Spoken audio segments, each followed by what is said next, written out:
Okay, welcome peeps to our, oh my gosh, June workout with amazing guest director. I am so excited to have this gentleman here. I think I have wanted this guest director to be in one of these workouts for like years, and I could never kind of rope him in because he's always been so busy.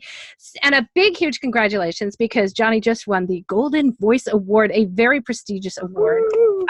Yeah, that's like legendary. So I am so excited to be able to bring him to you guys. You are in for a real treat. A little bit of housekeeping just before we begin, so I can let Johnny take it away. When you are not performing, you will be muted, and you can mute yourself in the lower left-hand corner on the bar there. There's a microphone. You just click on it. It's like a toggle on and off. And, of course, your video, too, in case you have to step away, you can just toggle that on and off as well. Any questions, please feel free to put in the chat. We will have a Q&A at the end, or maybe during the session, because I know Johnny runs this a little differently. So feel free. We've got some auditors in here too. If you want to ask questions of Johnny, you can do that. What else? I am recording this, and we'll be posting this up in the area, in my Vimeo area, and we'll give you guys the link so that you can review it as you're at your leisure. And that's it. Oh, and no, we're posting photos. That's right. Periodically, we will be posting photos from the session. So if you find a photo that we've posted, we post them on the VO Peeps business page and share them to my other groups. So if you find one that you absolutely hate, please tell me. I'm cool about it. I will take it down. It's hard to get like a billion people like all looking great at one time when I'm doing candid shots. So usually somebody might be looking off in the distance. So I get it. Just feel free to tell me. And of course, we're going to post lots of fun pics because we know that everybody out there is going to have FOMO and want to be here working with Johnny. So again, thank you so much for joining us tonight. So excited for Johnny Heller. Take it away. Thanks, everybody. First about that, can you ever hear me okay? Yeah? Okay, the Golden Voice thing is cool. It's a Lifetime Achievement Award, which is weird because I'm not, dead yet. So it's kind of cool to get that in advance. So now I have nothing else to shoot for. I want to go over the agenda. Okay, we'll wait 1 second. Hopefully he'll come back. Oh no, Johnny, you froze. It's very possible he might have to. Because there we go. I need some. Hey, Johnny. Can you hear me? Yeah, you froze a little bit. So I don't know how to not freeze. Let me know when it happens, and I guess I'll shut up for a minute. Yeah, you'll have. Well, hopefully, you're not having a ton of things happening on your computer that would be causing. Let me make sure. Wait, let me get out of. Wait, I got the wrong thing. If you get out of a few applications, it'll kind of clear up some memory. Need that. I don't need that. Now where did everybody go? We're still here. Okay, there we go. Everything except Zoom window is closed on this computer. Perfect. That'll help. Okay. So you can repeat the last minute. I don't think I said anything yet. You were talking about your Golden Voice Award. Oh, just I think there's 30 of us in the world, so it's kind of cool. And it was unexpected. They had stopped doing it for like 4 years, and then AudioFile decided to start doing it again. It's just nice.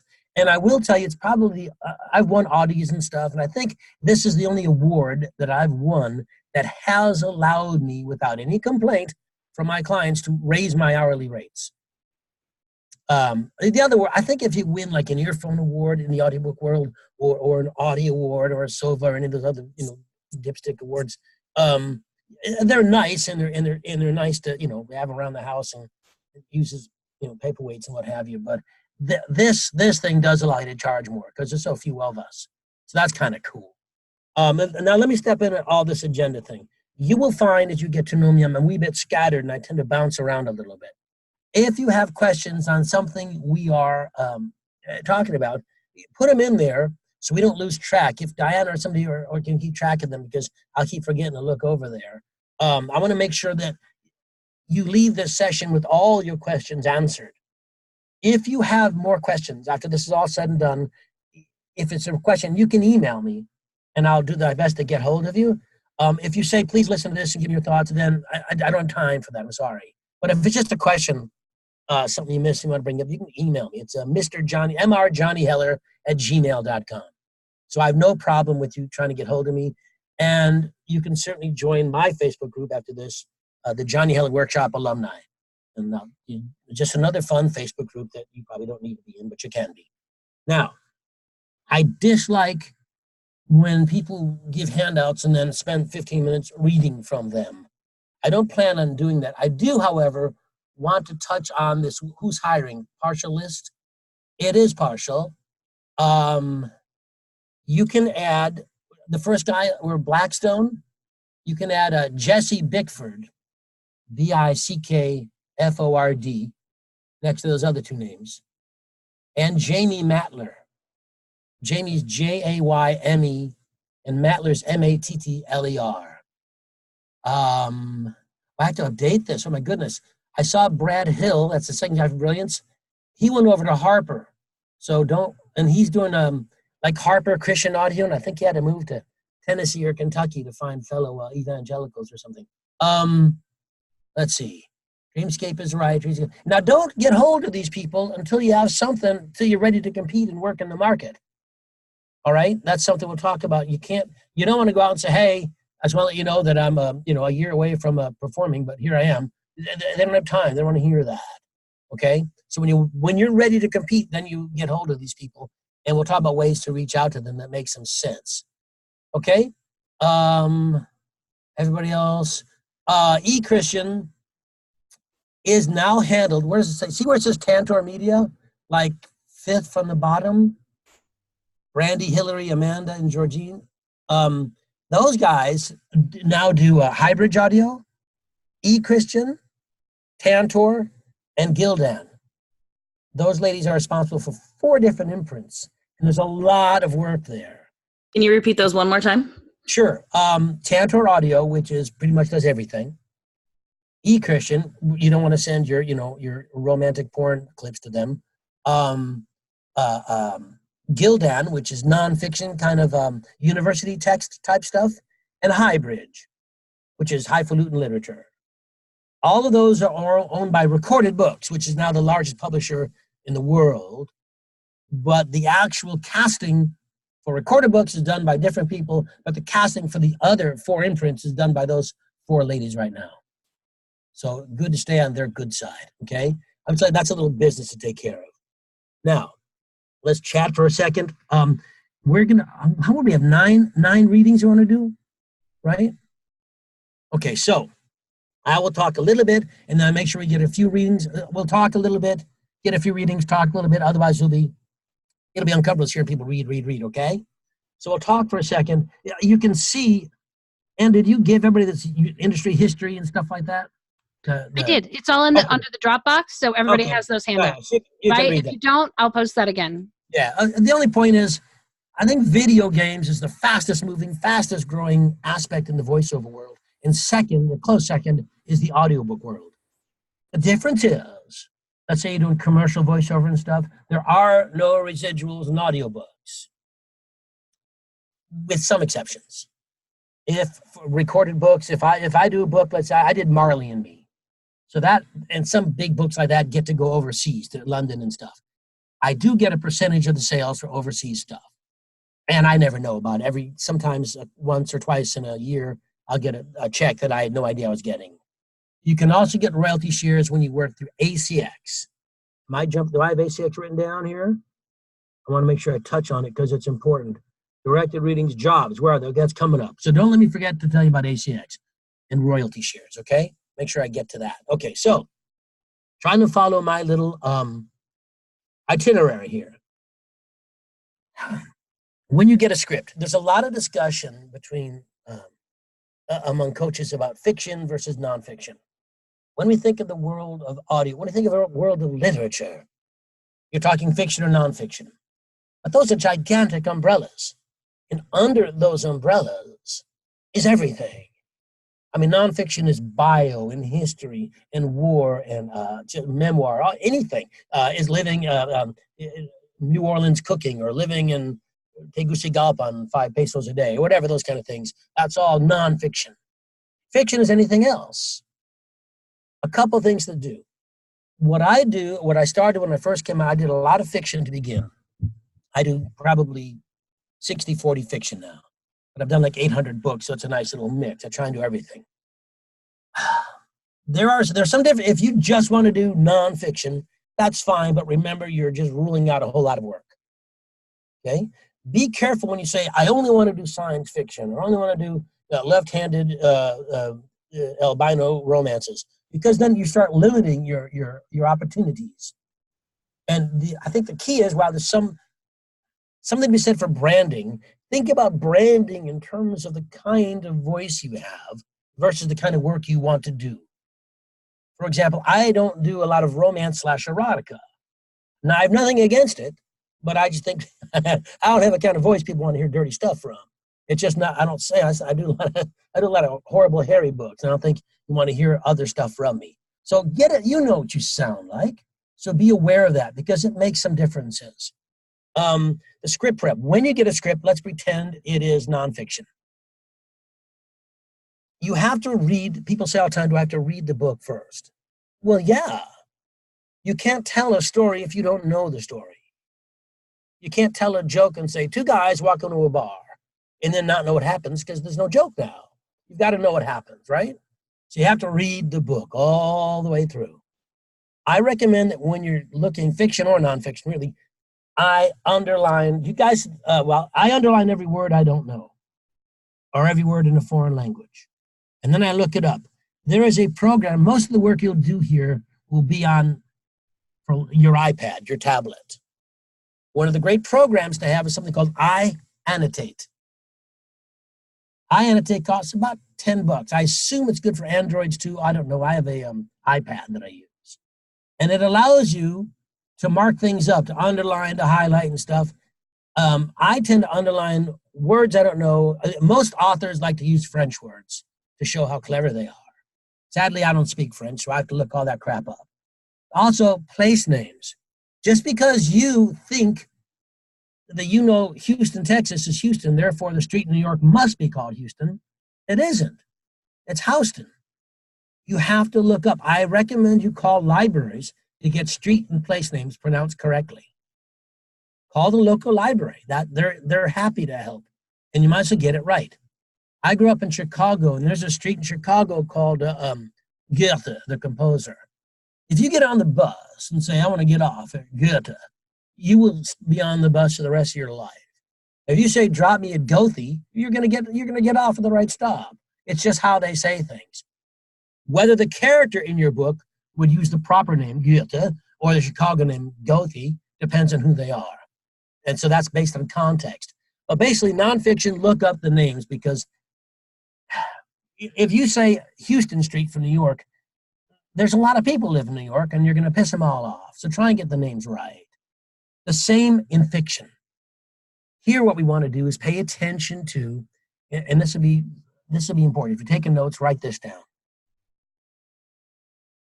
Characters need to be real. What does that mean?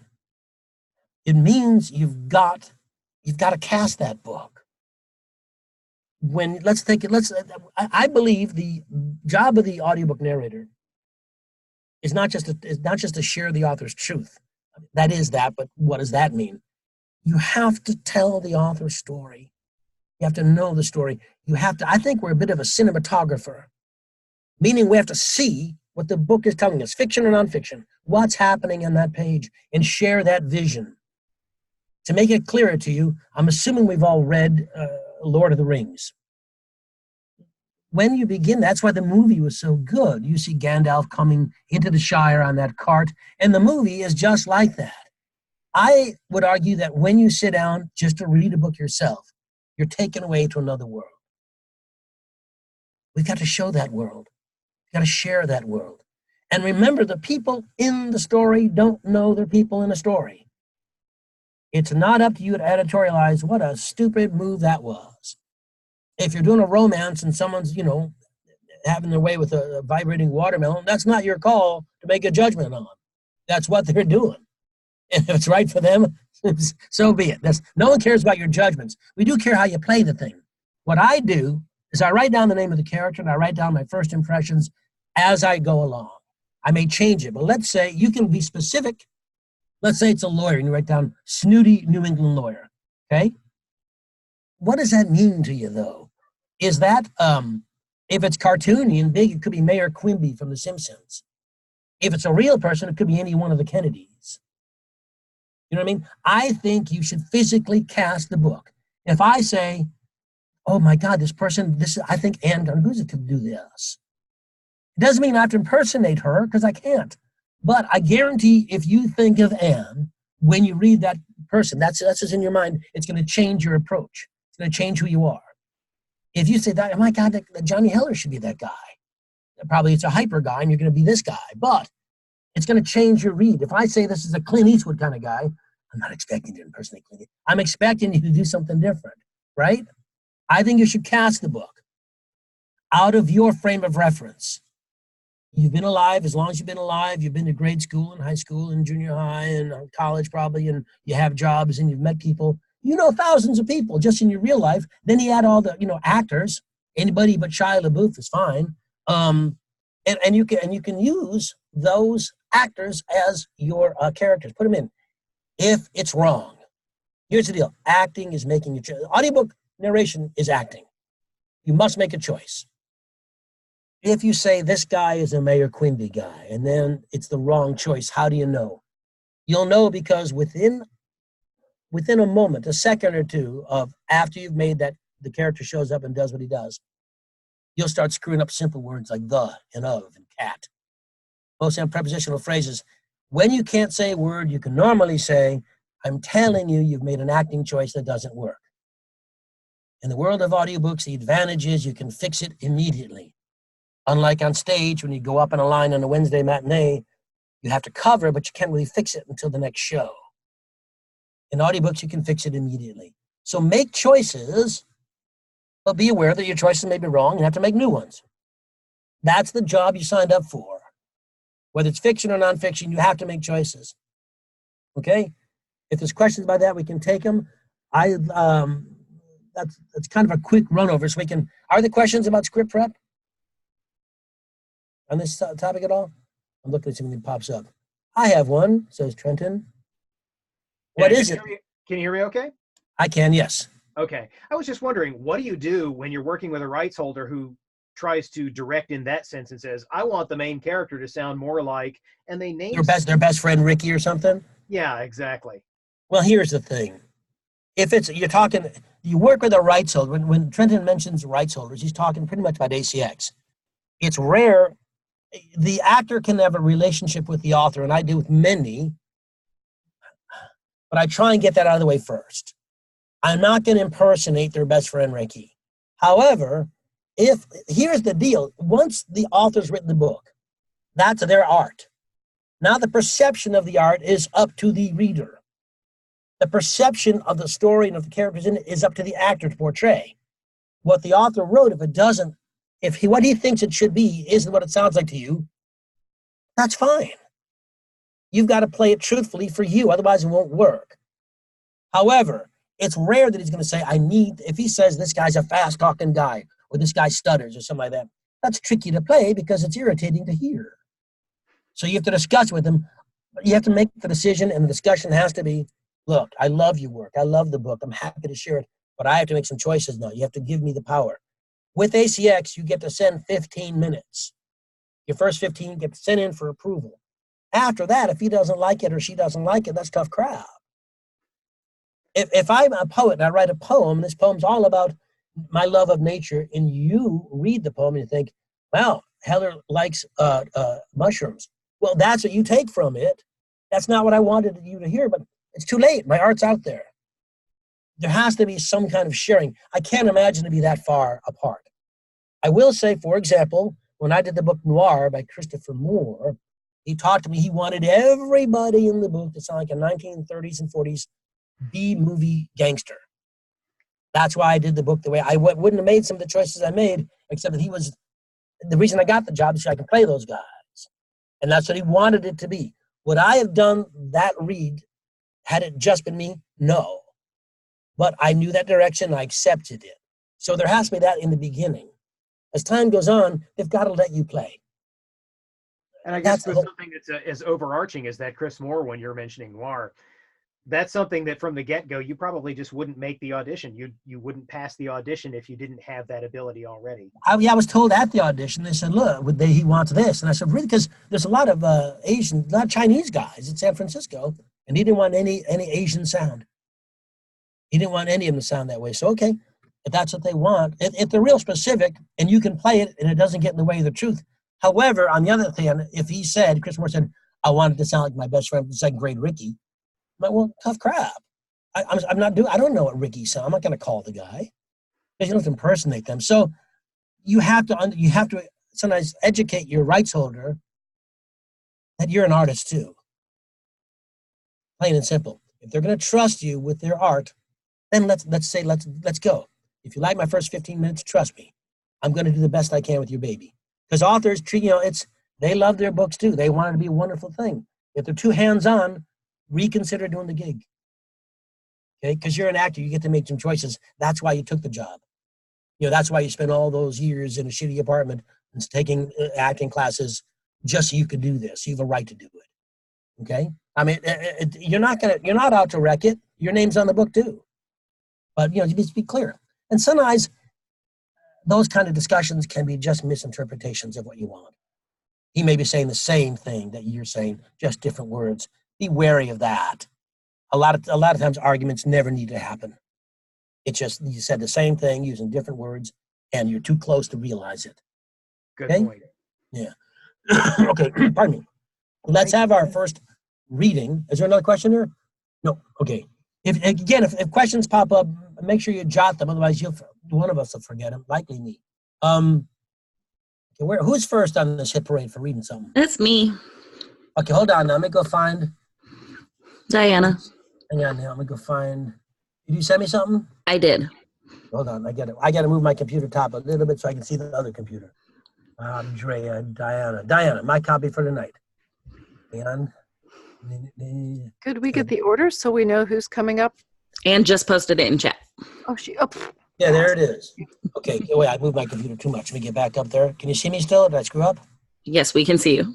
Okay, this is not working. Let me see if I can put it somewhere else. I'll put it on my phone. Hey, I'm sorry. Not a problem. How do I make it where I can actually see the damn thing?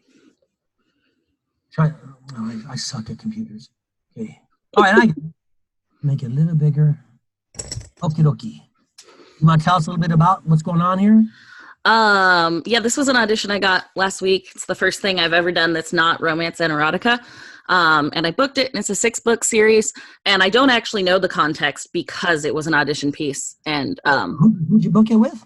my friend, what is Is it his name? ACX, I mean? No, it wasn't ACX. It was a publishing company that already had a male narrator, and he said, I think this should be dual narration because like 28 hours of the 85 hours is from a female perspective. And so he took auditions and got me to do it. So. Okay. Let me say one thing since you're first up. I don't be nervous or anything. Do what you want. I'm going to make notes. You may not get through this whole thing. I'm not here to hear the whole story. I'm here to work with you. Mm-hmm. Okay. So don't be offended if I say, okay. I won't say, okay, you suck. I'll say, okay, let's move on and talk about things. Okay. Yeah, no, it's totally great. I won't be mean. I'm used to dealing with Ann. She's from Jersey. I work for her. So I'm used to, hey, you suck. No, I'm just kidding. I'm just used to bluntness. You know, I'm a blunt person. You're not going to hurt my feelings. So Johnny gets that. Yeah. He's a New Yorker. He gets it. Yeah. My grandma was from New York. So, you know. All right. Enough chit chat. Start the damn thing. All right. 10 seconds, Jacob answered. Pia tensed and counted down the seconds in her head. She felt the explosive tension all combat veterans feel in the seconds before running into a hail of gunfire. Nature forces animals to embrace self-preservation, to go in the opposite direction of danger. Humans had invented a way to do the opposite. Face down a deadly challenge, call it courage, and see who can handle the pressure. Battle is unnatural. Her legs shook. Her fingers trembled. She estimated her heartbeat at well over 200. Okay, stop. Hold on 1 second. Let's go back to the top already. Mm-hmm. In the world of audio, in the world of just understanding things, audiobooks are paid by the finished hour. Mm-hmm. So let's not go so fast. Okay? No sense in cutting your check. Okay. 10-hour book that you do in 8 hours is not a good thing. Okay. You race, now you could be nervous. Let's take it again slower. Let's also, a couple things. One, I don't know what's going on. I'm with you, but no. He attends and counted down the seconds in her head. You see how that's a paragraph there from PF down at well over 200? Yeah. I would argue this, and I'll tell you this. Even though it's a editorial and in the page of the book, it's a paragraph. Every new thought within a paragraph must be treated as though we're a new paragraph. Meaning, you need a beat. Okay. It tends to count down the seconds in her head. Beat, here's a new thought. She felt the explosive tension all combat veterans feel, blah, blah, blah. Beat. Nature, there's a bit of 6 different things going on here. Let's take a little time and let these things happen. Otherwise, the listener is going to get caught up in your energy, not emotional feelings. There's something happening here. She's tensing battle. Okay? Take it slow. Take it easy. Start again. Okay. 10 seconds, Jacob answered. Pia tensed and counted down the seconds in her head. She felt the explosive tension all combat veterans feel in the seconds before running into a hail of gunfire.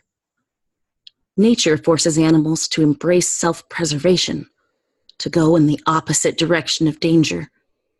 Humans had invented a way to do the opposite, face down a deadly challenge, call it courage, and see who can handle the pressure. Battle is unnatural. Her legs shook. Her fingers trembled. She estimated her heart rate at well over 200. Jumping the boat, Jacob called out. Pia knew he would have his own problems on the launch. They weren't expecting someone to jump on board and tell them to back out fast, go to a different pier. There would be concerns about his identity and intent. But those were his problems. For Pia and Cody, it was time to move. Without a word, she and Cody simultaneously opened fire on the warehouse. He had a position on the far side from her. They both raced for the wide opening in front. From deep inside, they saw the flashes of muzzle fire, then heard the cracks of the weapons. She felt a bullet graze her shoulder. Another glanced off her helmet, then one hit her center mass. Liquid body armor disperses the impact across an area the size of a dinner plate, but the violence knocked her off her feet. Slow down. She landed on her back and rolled to one side before scrambling into a prone firing position. She fired round after round at muzzle flashes deep in the warehouse. 2 hit, 5 missed. But the hits were in armor and did no lasting damage. Cody had taken up a position behind a support pillar. It gave him better aim. He picked off one, then another. When her breathing stabilized, Pia found another pillar like Cody's. She took careful aim and lined up a man who was just as carefully aiming at her. She squeezed off 3 shots and watched his head fall apart inside his helmet. I'm hit. Cody's voice was calm. Okay, let's do that again. Mm-hmm. First off, you feel better? Mm-hmm. Far more entertaining and interesting to us, I think.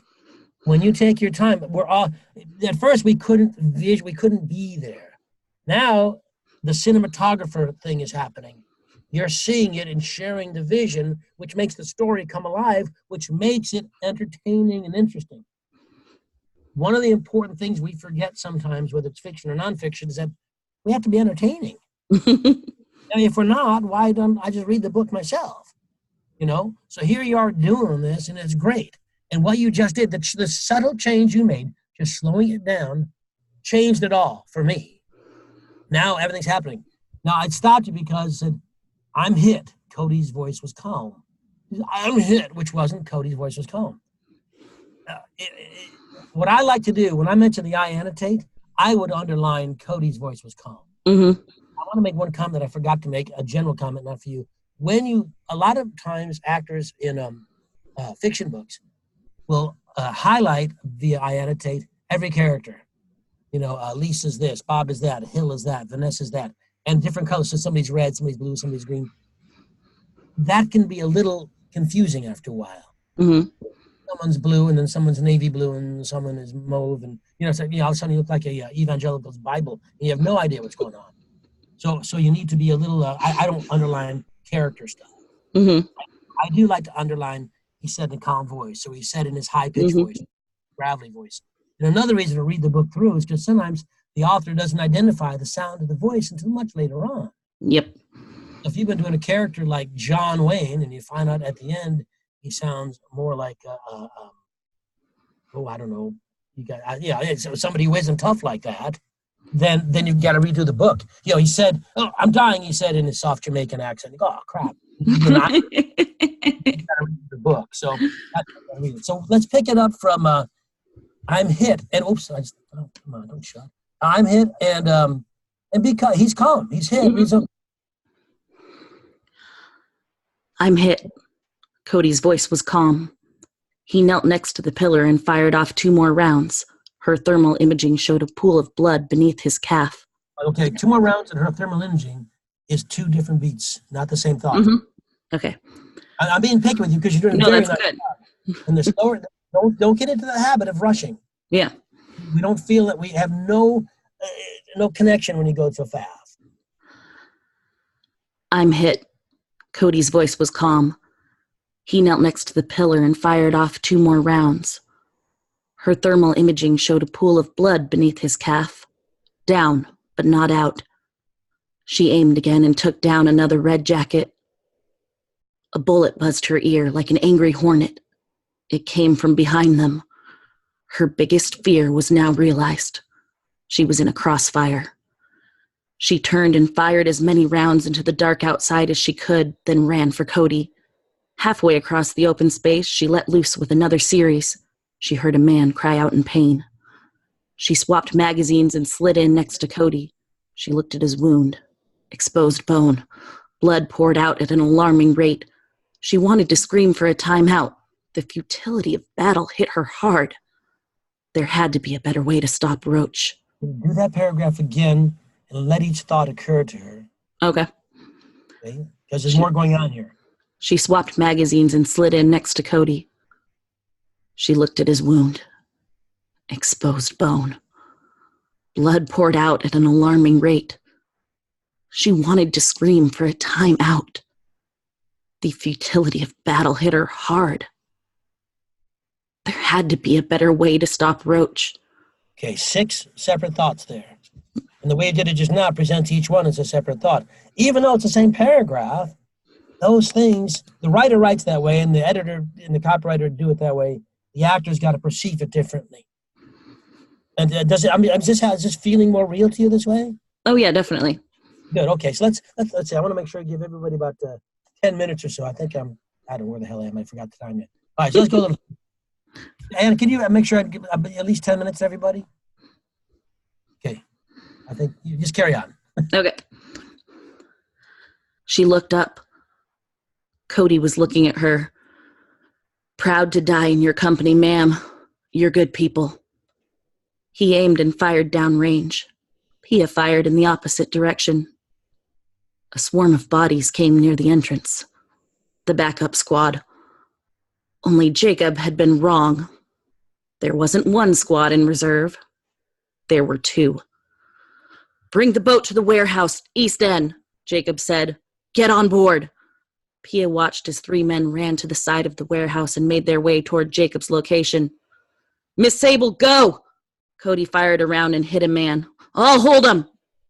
Pia looked at his leg again. She couldn't carry him. I didn't get here alone, she told Cody. I'm not leaving alone. She fired off 3 more shots. 1 hit something. Jacob, they're overwhelming our position. Get Wilkes out of here. I'm not leaving without... Gunfire cut him off. Get Wilkes back to the States. That's an order, Jacob. Stopping the war is down to you now. You have to make it out. Pia felt the frailty of her mortality. Let me stop you 1 second. I'm confused now by the characters. When Miss Sable, go. Is that the guy who got shot? Is he saying that's that? Cody. And who's saying get Wilkes back to the States? Pia is. Is there a third person or just the same 2 people? Yeah, there's 3 people. There's Cody, Jacob, and Pia. So Pia's like my normal voice. Jacob's a little deeper, and Cody has a little bit of a southern thing to him. Okay, we're missing. I'm missing the third character. Okay, it's 2 people, not 3. because one of them's on the radio. Okay, that's fine. Yeah. I just need you to Sound them dip- differently. Now, understand when we make character choices, the ways we can do it. There's a million ways, obviously, but there's fast talkers and slow talkers. There's moving the sound of your voice to the top, to the bottom, through your nose, through your chest, through your stomach. We all know people who take time, speak slowly, and people who don't do that. And so, however you want to move it, you can move your voice here. A million ways to make changes. Okay. Realize when someone calls you on the phone, oh, hi, Ann, how are you? Because you know who it is, because you know the sound of her voice. You don't have to see her. Yeah. So I'm missing the third person here. Okay. So I got, I'm looking at the script and I was confused. Yeah, I was too when I did the audition too. So I had to go through that several times. I put a little dot or something by the third voice so we know who it is. Okay. Okay? Pick it up anywhere. Bringing the boat to the warehouse, East End, Jacob said. Get on board. Pia watched as 3 men ran to the side of the warehouse and made their way toward Jacob's location. Miss Sable, go! Cody fired around and hit a man. I'll hold him. Pia looked at his leg again. She couldn't carry him. I didn't get here alone, she told Cody. I'm not leaving alone. She fired off 3 more shots. One hit something. Jacob, they're overwhelming our position. Get Wilkes out of here. I'm not leaving without... Gunfire cut him off. Get Wilkes back to the States. That's an order, Jacob. Stopping the war is down to you now. You have to make it out. Pia felt the frailty of her mortality. She had only minutes of life left. She would not go quietly. But Jacob wouldn't leave if he thought that. Don't worry about us. We'll make it out of here. Just ask Mercury. Cody snapped a look at her. She shrugged. More gunfire erupted outside. Cody and Pia looked at each other. I play dead. Cover you as long as I can, Cody said. Get out there and cover Jacob's exit. Okay, stop here for a second. First off, that's very nice work. Be wary of when you get loud sometimes.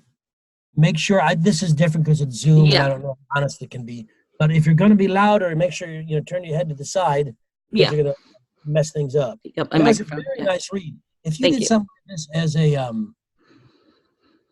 let's see, how long is this? When you do demo pieces, they can be anywhere from 1 to, 5 minutes is a bit long. 1 to 3 minutes seems to be right. We'll talk about demos in a little bit. But there's some stuff here. You could end, what did I write down? Crossfire. Where'd she get caught in the crossfire? Her worst fear. She was in the cross. Where the hell is that? That's I don't know how long that is, but that's a great place to end it for a demo piece. I don't know how long it is. If you need to add a little more, but it's a nice demo piece because you're playing. One of the things to do, I'll talk about it, but it's a nice piece to use for a demo. It really shows you off. You did an excellent job. Thank you. And thanks very much. Well, I'm applauding you and everybody else. You can hear. This is my first non-romance. I did 25 romance and erotica last year, and then this came out, and I was like, "Well, I'm gonna audition for fun." And I think it's great. I think it's great. See, you're spreading your wings, and you did a great. And doing the romance and then doing other things, it's harder and harder now for actors to do everything. People want to pigeonhole you the same way your agent does. So does the casting director. You're a romance person. I'll give you a romance. And I don't want to do romance. Fortunately, that has a different name, so it'll be okay. Oh, so I have a completely different name for my romance stuff. So all right. This is great. Nicely done. Thank you. Thank you so much. All right. I'm going to bring up Lisa's copy if I have it here. Whoops. Lisa, me. Tonight's workout. Blah, blah. Page 2, blah, blah. Oh, that's me. So, okay. Where's Lisa? Lisa Blair, yeah? Is that what I'm doing? Okay. Let me click on Lisa. Don't forget to unmute yourself, Lisa. Yeah, I've got it. Can you hear me? Yes. Yours says a merciful death. Is that you? Yes. Anything you want to tell us? Wow. So you sound. Well, I won't judge any sound thing because it sounds weird. What sounds weird? You're like, this is weird. It's like your mouth moves. It's like a Japanese chopsaki. It's like, I hear you. Are you sure your microphone is the right microphone selection, Lisa? If down in the lower left-hand corner you do that little caret by the microphone, do you have the right microphone selected? Because you sound like you're on a phone. So if you just hit that little caret to the right of the microphone. It has the right ones on the are check marked. Can you still not hear me? Well, we can hear you. It just sounds very muffled. Yeah, muffled and after the fact, kind of. It sounds like a movie that gets stopped in the projector somehow. Well, go to the next one then, I guess, and I'll work on it for a minute. Yeah, Lisa, you might want to just try to just log off and come back on, and then make sure you select because it does not sound like your microphone that you're speaking into. It sounds like, try that. Thank you. Okay, we'll see you in a minute. We'll bring you right Bob back. will be next. Let me go find Bob's. He's Bob. I am here. Hang on, Bob. I don't see you, but I see your name. Let me go look at you. Oh, I like this because I know this. I know this stuff. Okay. I do a lot of this. Yeah, I hear you. Okay. All right. He's going to do something about the Wilderness Campaign, Civil War story. Is this a book you've done or just a book? Yes, it's now out on Audible. It was part of a series of whole Civil War books, about 30, 40 books, and I'm going to do a big chunk of them. Oh, wonderful. That's through Audible? Yeah, through ACX. ACX, okay, excellent. Yeah. Well, this is the stuff that this is my bread and butter. I like this stuff. So tell me about that's scary. I'm sorry? Yeah, go ahead and give it a start. Okay. Here we are. The pile of wood shavings at his feet had grown steadily throughout the afternoon. Across the Orange Turnpike, next to the Lacey House, Union artillery maintained a near constant barrage aimed at the Confederates somewhere farther to the west. Couriers raced into headquarters on horseback, delivered the scribbled messages entrusted to their care, then raced away with fresh orders. Ulysses S. Grant paid little heed to any of it. He hardly paid attention to the penknife he held in his right glove as he sliced away strip after thin strip of wood from the stick he held in his left. When he worked one stick into shavings, he picked up another and started anew.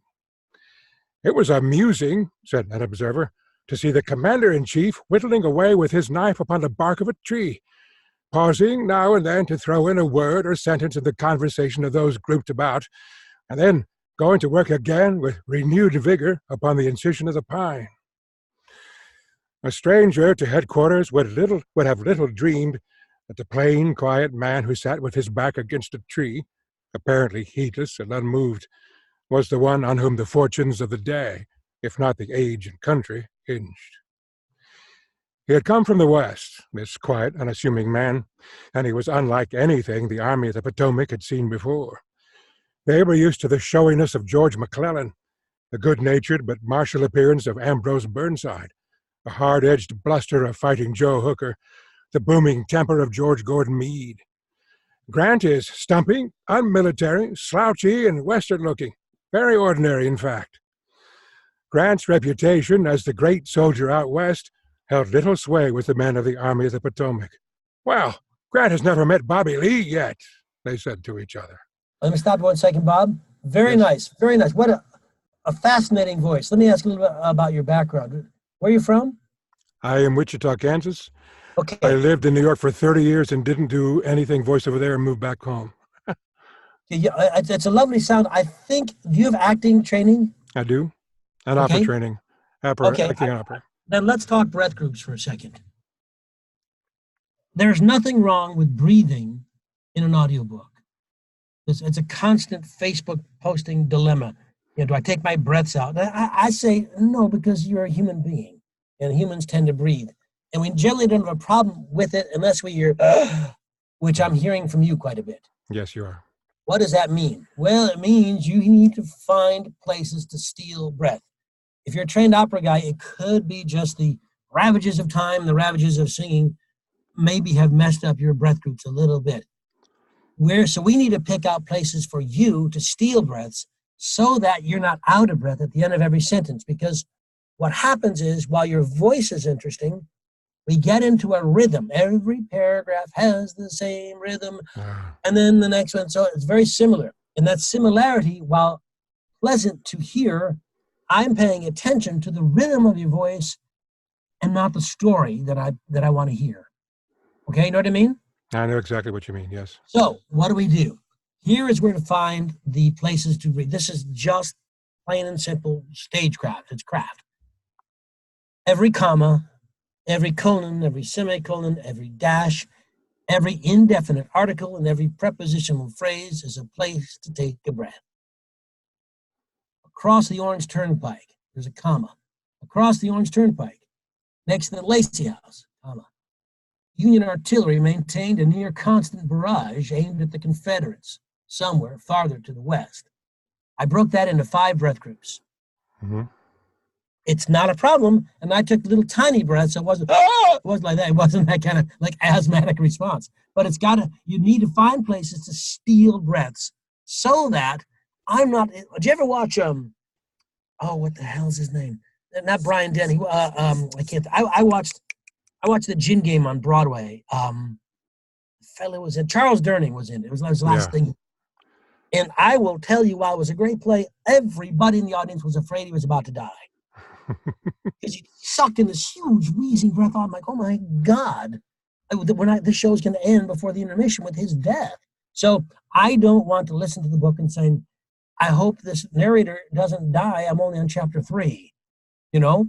So we've got to take it easy here. And also when then you can play more. It's amusing. So here's Grant, and Grant did spend time whittling. It's what he did. It's how he took his mind off things. But when you talk about his predecessors running the Army of the Potomac, everyone, the showiness of George McClellan, the good-natured martial appearance of Burnside, every single one of those is a different thought. I need you to see these guys and pull out these characterizations of them as from your memory. They're not words on a page. They're what you think. You know, the bluster of Matt Haynes, the timidness of Blair Seaver, whatever it is. I don't know you people, but whatever it is about them, you have to bring it out. The booming temper of George Gordon Meade, and then we take a beat. Grant was like none of those people. Okay? Yes. So let's go back. There's nothing wrong. I think you're a brilliant choice of this. If you have a wonderful sound for this kind of history, I just want you to enjoy it more so I can enjoy it more. Let's pick it up from a stranger to headquarters and go ahead and see if you can't find places to steal a breath. It may be uncomfortable at first because it's new, but I promise you'll feel better about it. A stranger to headquarters would have little dreamed that the plain, quiet man who sat with his back against a tree, apparently heedless and unmoved, was the one on whom the fortunes of the day, if not the age and country, hinged. He had come from the West, this quiet, unassuming man, and he was unlike anything the Army of the Potomac had seen before. They were used to the showiness of George McClellan, the good-natured but martial appearance of Ambrose Burnside, the hard-edged bluster of Fighting Joe Hooker, the booming temper of George Gordon Meade. Grant is stumpy, unmilitary, slouchy, and western-looking, very ordinary, in fact. Grant's reputation as the great soldier out west held little sway with the men of the Army of the Potomac. Well, Grant has never met Bobby Lee yet, they said to each other. Yet none of them could deny that Grant had won important victories at Forts Henry and Donelson and at Shiloh. In a fit of jealousy over the successes, his own superior, Major General Henry Halleck, tried to retire him. But President Lincoln himself recalled Grant from exile. I can't spare this man, Lincoln reportedly said. He fights. Grant repaid the president's confidence by winning a crucial victory at Vicksburg, and then crossed Tennessee to save the Union Army trapped in Chattanooga. So Lincoln brought Grant east. He believed he had finally found a general who understood the grim math of war, who possessed the resolve to do what needed to be done, as unpleasant as it would be. Don't go too fast. And perhaps Grant did. One of his staff officers said, he habitually wears an expression as if he had determined to drive his head through a brick wall and was about to do it. I have much confidence in him. In the Battle of the Wilderness, Lee struck on May 5th. It sent part of the Federal command into near panic. Okay, hold on one second. Let's go back. The Battle of the Wilderness is what the story is going to be about. A horrific battle. It's a horrible and yet engrossing story. when you say I had much confidence in him, I wish the author had put a few stars to delineate here, because now we're going to do something different. Now we're done. We've explained Grant. We've explained his background. We've explained how he's different than his predecessors. Now we're about to see him in action at the Battle of the Wilderness. So I think we have to take a bit of a beat here and set it up. I have much confidence in him. I'll try and do you. I have much confidence in him. In the Battle of the Wilderness, Lee struck on May 5th. It sent part of the Federal command in the near panic. Well, I do a great impersonation of you. So when we do that beat, because in the Battle of the Wilderness, Lee struck on May 5th. And I'm saying make it a news. Okay, that begins. What happened? Because a lot of, the same way it's commercial audition, where we have to ask unasked questions to make us say the stupid things we say in commercials, we need to ask here, struck on May 5th. And then the question we have is, well, what was the result of that? Well, I'll tell you, it sent part of the Federal command in a near panic. What we're saying and what we don't realize is the Army of the Potomac was a beaten army, had no faith in themselves or their leadership, and the very notion that Lee would be anywhere near them sent them into a tizzy. And here's where Grant shows who he is, okay? I mean, you know that from reading it, and I know it from reading it. So let's set that up. You're setting this up for the rest. Now we're going to see Grant kick some Lee ass. Woo, for our side. Okay, that's what's going to happen. So let's begin with the Battle of the Wilderness as you're setting up this epic confrontation that's going to take so many people and kill them. In the Battle of the Wilderness, Lee struck on May 5th. It sent part of the Federal command into near panic. What other tricks did the Confederate commander have up his gold-braided sleeve, they fretted. I am heartily tired of hearing what Lee is going to do, Grant finally snapped after a day and a half of battle. Some of you always seem to think he is suddenly going to turn a double somersault and land on our rear and on both our flanks at the same time. Go back to your commands and try to think what we are going to do ourselves instead of what Lee is going to do. That's marvelous. That's great. That changes everything for us.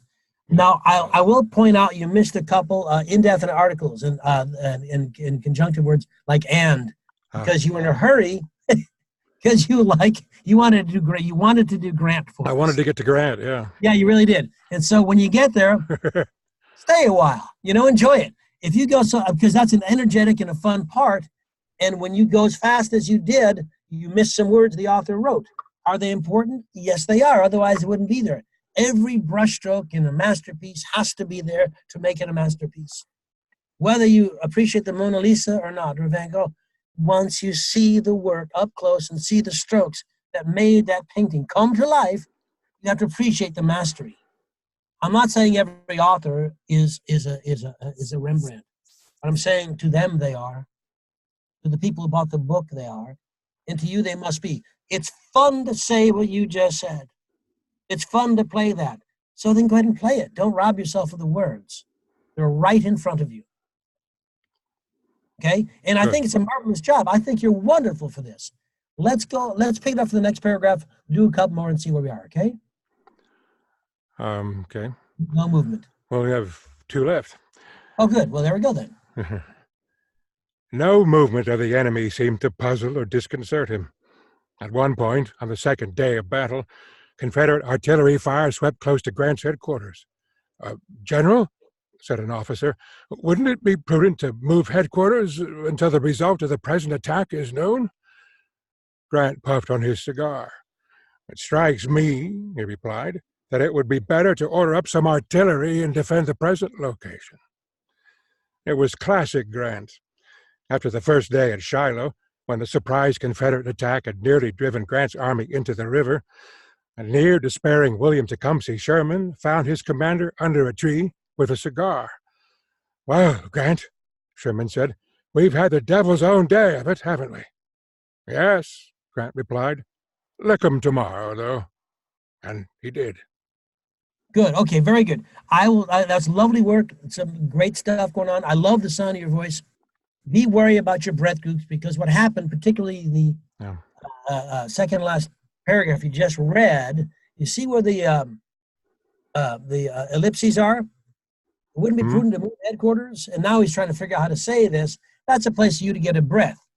Because you said, wouldn't be prudent to move headquarters until the result of the present action known. And as known falls down, as did present location, because you didn't have the breath to support those words. Right. Okay? You have a lovely sound and perfect for this kind of thing, but make sure that you don't drop off the end of your sentences because they're not supported with breath. It may make you make some significant changes in how you approach copy. I would, were I you, at least to start right now, the next book you get, the next thing you do, make some marks on the copy where you can find breath. With the idea being not only that the sentence makes sense and can be played, but also there's enough breath to support the final word in every sentence. Your tendency is to run out of breath just as the last word gets there, so we don't have the last syllables or sounds in the word given enough vocal attention so we're sure what they are. This is going to strike everybody on EDs and INGs and things, like he recorded, Bob Neufeld finished that day and everything he said had been recorded. We may not get the ED, it had been recorded. We don't finish it sometimes. So we need to have the support. Because it's so natural when we speak to each other, we speak quickly because you don't want to, that's why we text. So no one else can interject their stupid thoughts while we're giving them our good thoughts. So when we have a conversation with somebody, we tend to speak quickly because we don't want to be interrupted. And we don't really give a crap if they picked up all our words or not. People tend to hear the third word of everything anyway. In a book, I want to hear all the words. All right? And you have the brilliant instincts, a brilliant sound, really enjoyed it. Tremendous read. I just need you to slow down and find your breath, okay? Really nice work, though. Will do. Thank you very much. Okay, boss. Nicely done. All right, where's the... I don't know where it goes. Who's next? Just FYI, that was around 14, 15 minutes. That was too long. Okay. Just All right, just so you know. Yeah. All right, that's fine. Bob, you screwed up, man. Went too long. Okay. I didn't want to stop him. Well, neither did I. I really enjoy it. I love Civil War history. I do a lot of war stuff.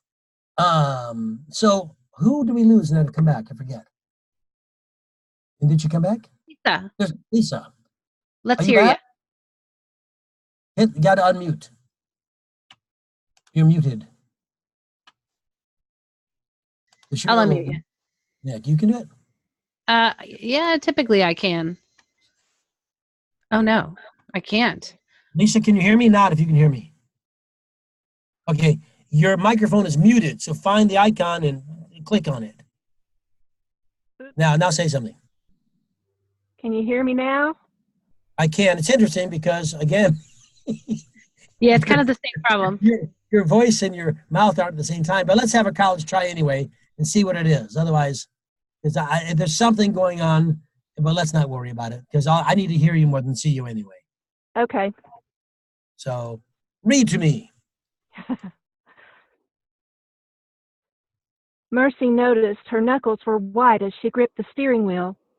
She drove without thinking, instinctively heading toward the town where she'd spent the first 18 years of her life. Turn at the next left, Eddie instructed. I know. I grew up in Eagle's Nest. Eddie's head jerked up, and she felt his stare bore into the side of her head. She kept her eyes on the road. I don't believe that you remembered that particular fact 2 seconds ago, Eddie stated. Why didn't you say something? Does the boss know? She knows. I left home when I was 18 and haven't been back. Family stuff, you know. He shifted in his seat to face her. I hear a good story percolating, Special Agent Kilpatrick. Spill it. No story. She refused to look at him. Bullshit. You haven't been home since you were 18? Did they beat you? Did they belong to a cult? She gave a short laugh. Neither. Not exactly. Then what? You've talked to them, right? Emails? Texts? Leaving home means you simply didn't return to the town, right? He looked out the windshield at the trees. I haven't seen anything out here to make me want to drive the 4 hours. Mercy pressed her lips together, wishing she'd not started the conversation. There's been no contact at all. Nothing. What? Do you have siblings? Hold on a second here. 4. Hold, can you hear me? Yes. Okay, hold on a second. Where are you from? Tennessee. Okay. How many people are how many people are here in the story? 2. Okay. And in a third person narrator, yes? Yes. I'm going to say, and this is something you need to be aware of, that I'm hearing one person just read the words. What happens, what I mean is, you haven't quite cast this yet. Okay. Now, Mercy noticed her knuckles. So Mercy is telling the story, basically. So it could be first person narration. But anyway, Mercy noticed her knuckles were white as she gripped the steering wheel. Right? So it just says you're setting the scene. Yes. She drove without thinking. Is that a comma or period? Okay, a comma. Instinctively heading toward the town, blah, blah, blah. Now, who is Eddie? Eddie's her partner. She's a special agent with the FBI, and he's her partner. Okay, that's what he does for a living, but who is he? They're very good friends. They've known each other a very long time, and they trust each other implicitly. What kind of guy is he? He's very trustworthy. Is he a smartass? Is he vindictive? Is he evil? Is he funny? He can be a smartass, but in a loving way. Okay, so who in your experience, in your knowledge base of all the millions of people you can think of, who is Eddie in your life? Is he Castle from the Castle TV show? Is he your husband's best friend? Is he your brother-in-law? Who is he to you? Castle would fit. Huh? Castle would fit. Mm-hmm. Okay. All right, so let's make him Castle from the Castle show, okay? Now let's picture that guy for a second, Nathan Fillion, okay? I don't need an impersonation, but let's think Castle. Yes. Decent fella, kind of a smart ass. He's a good guy. You can trust him, good guy. Now, who is Mercy? Mercy would be actually his counterpart on the show, whose name I suddenly can't remember. Oh, yeah, Stana Katic. Yes, okay, all right, fine. Okay, so we're doing Castle. All right, she's hiding a lot of stuff. Huh? They have a lot of sex, you said? She is hiding a lot of stuff. Oh, they're hiding a lot of stuff. That's so they're having a lot of sex. I'm thinking, what page is that? Much a different Castle than I saw. Okay. All right. So, okay, let's use the guys in Castle. I haven't read the book, but it has to be work for you. Let's see if it works. That means there's 2 different people, right? Yes. Let's begin again, and let's get those images in your head. He's kind of a smart ass, a little quick with the quip, and she gives it right back. But they're 2 distinctly different people, and I have to hear that.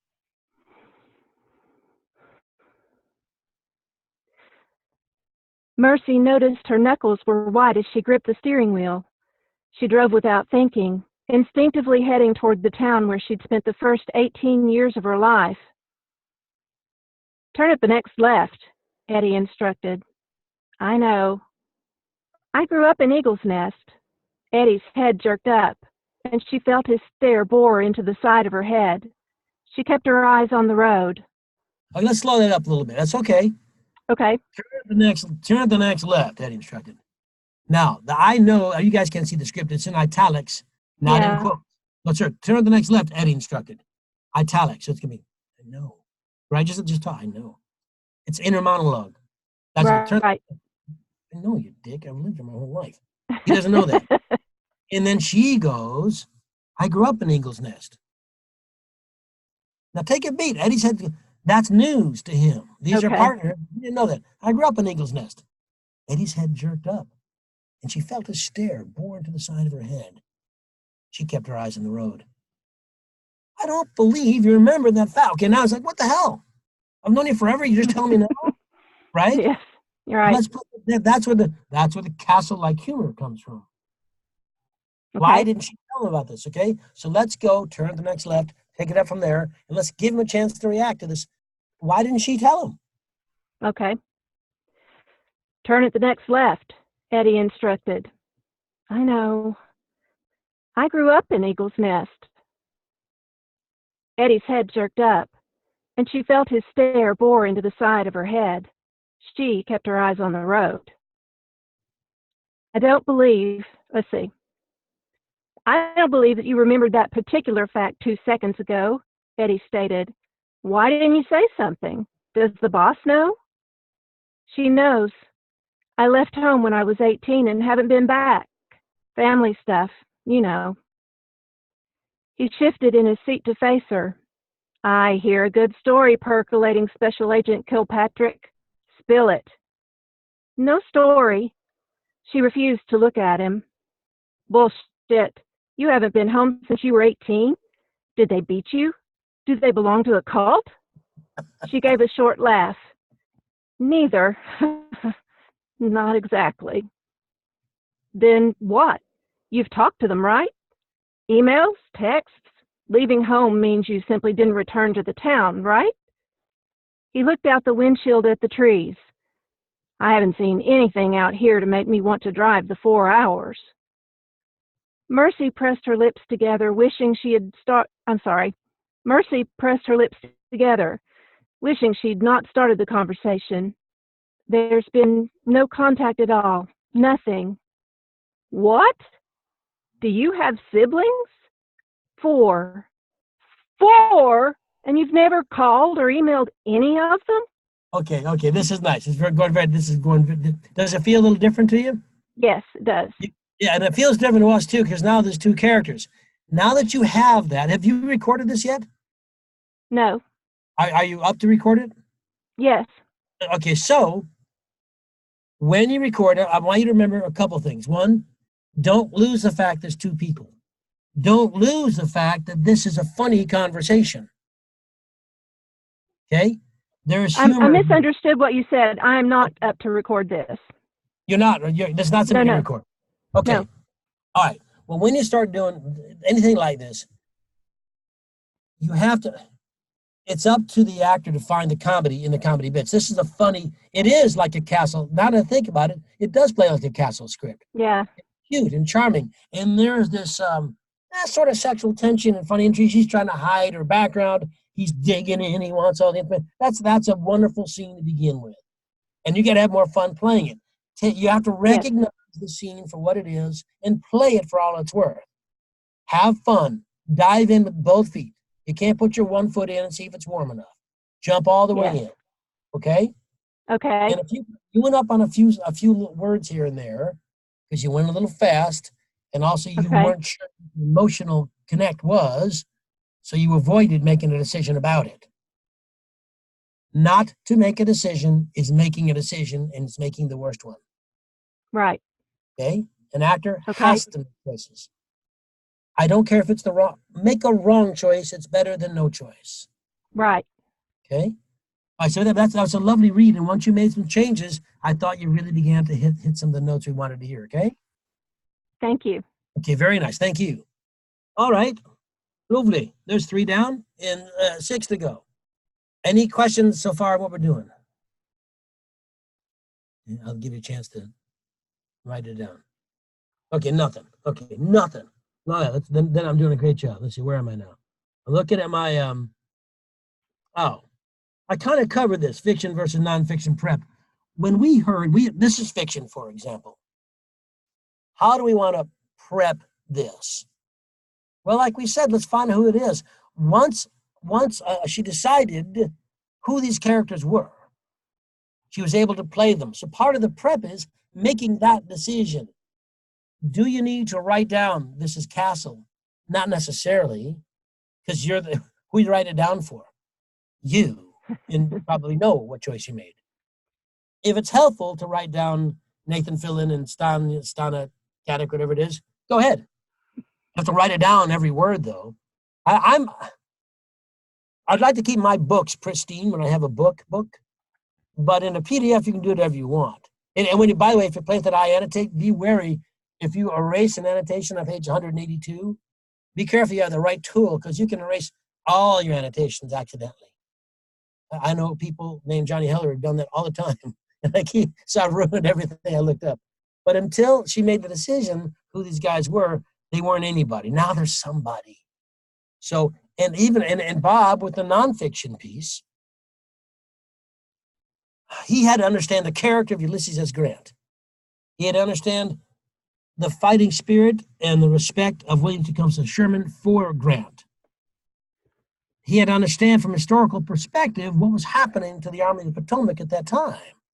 What was happening in the war. The Confederates were kicking Yankee ass, plain and simple, until Grant was allowed to run roughshod. Historically, those are all facts. How does the actor take the facts and put them in? That's what comes into the prep. If it's historical, it means it happened. History isn't necessarily about the Civil War, but it can be. It can be how to cook Cajun style. But still, the things are real. The guy, let's say someone writes the history of the pen. Not an exciting topic, unless you're the guy who wrote 200 pages on it. It must mean I must do that. The only thing you can play in nonfiction is the author's passion for the subject. That's got to be what you're playing, because there isn't anything there. You cannot play photosynthesis.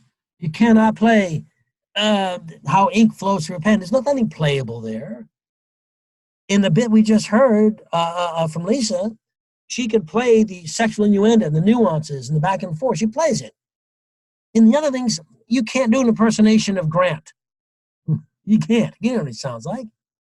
All you can do is get a feel for the character. But if it's something about the pen, the people who bought the book give a rat's ass about the pen, so you have to too. I've done hundreds and hundreds of nonfiction books that I thought sucked. I didn't care. I wasn't interested. But you are never going to know that until I just told you. I'll give you an example. I did all the Dr. Oz books. I think 6 of them. I didn't know what I was talking about half the time. I had to look up all the medical stuff. I didn't know what it was. And I thought the guy was a quack. But you don't need to know that when you listen to me do it. I just did a book called, The History of Beer, which I naturally assumed, being the guy I am, was going to be a fun romp through fraternity beer halls. It is not. It was a history of how they make beer when it started. It was very science heavy.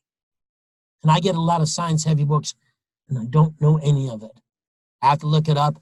But I keep getting books because it sounds like I know what I'm talking about. So I'm playing the author's passion, the guy's passion for how they made beer, how the ancient Sumerians made something that was like beer. I don't really care. I wanted a beer when I was done, but not a Sumerian beer. So when you do these things, you have to get into what the author's talking about from their perspective, because even if you don't care, you're being paid to act like you do. And how is that different than any other acting assignment you've ever done? The difference in prep is, if you're doing Death of a Salesman and you're Willie Loman, or Ann's playing Linda Loman, regardless of your methodology of an act, whether you're Meisner or Stanislavski or Shurtleff, whatever, you're going to do a backstory. No one's life begins the second they jump on stage. It's not the first line doesn't start their life. They are somebody coming from somewhere at that time. That's up to the actor to make the call. So the actor playing Willie Loman doesn't have to do the roadmap for Linda or for Biff or for Happy. They do Willie Loman. But when you're doing Death of a Salesman as an audiobook narrator, you're doing everybody.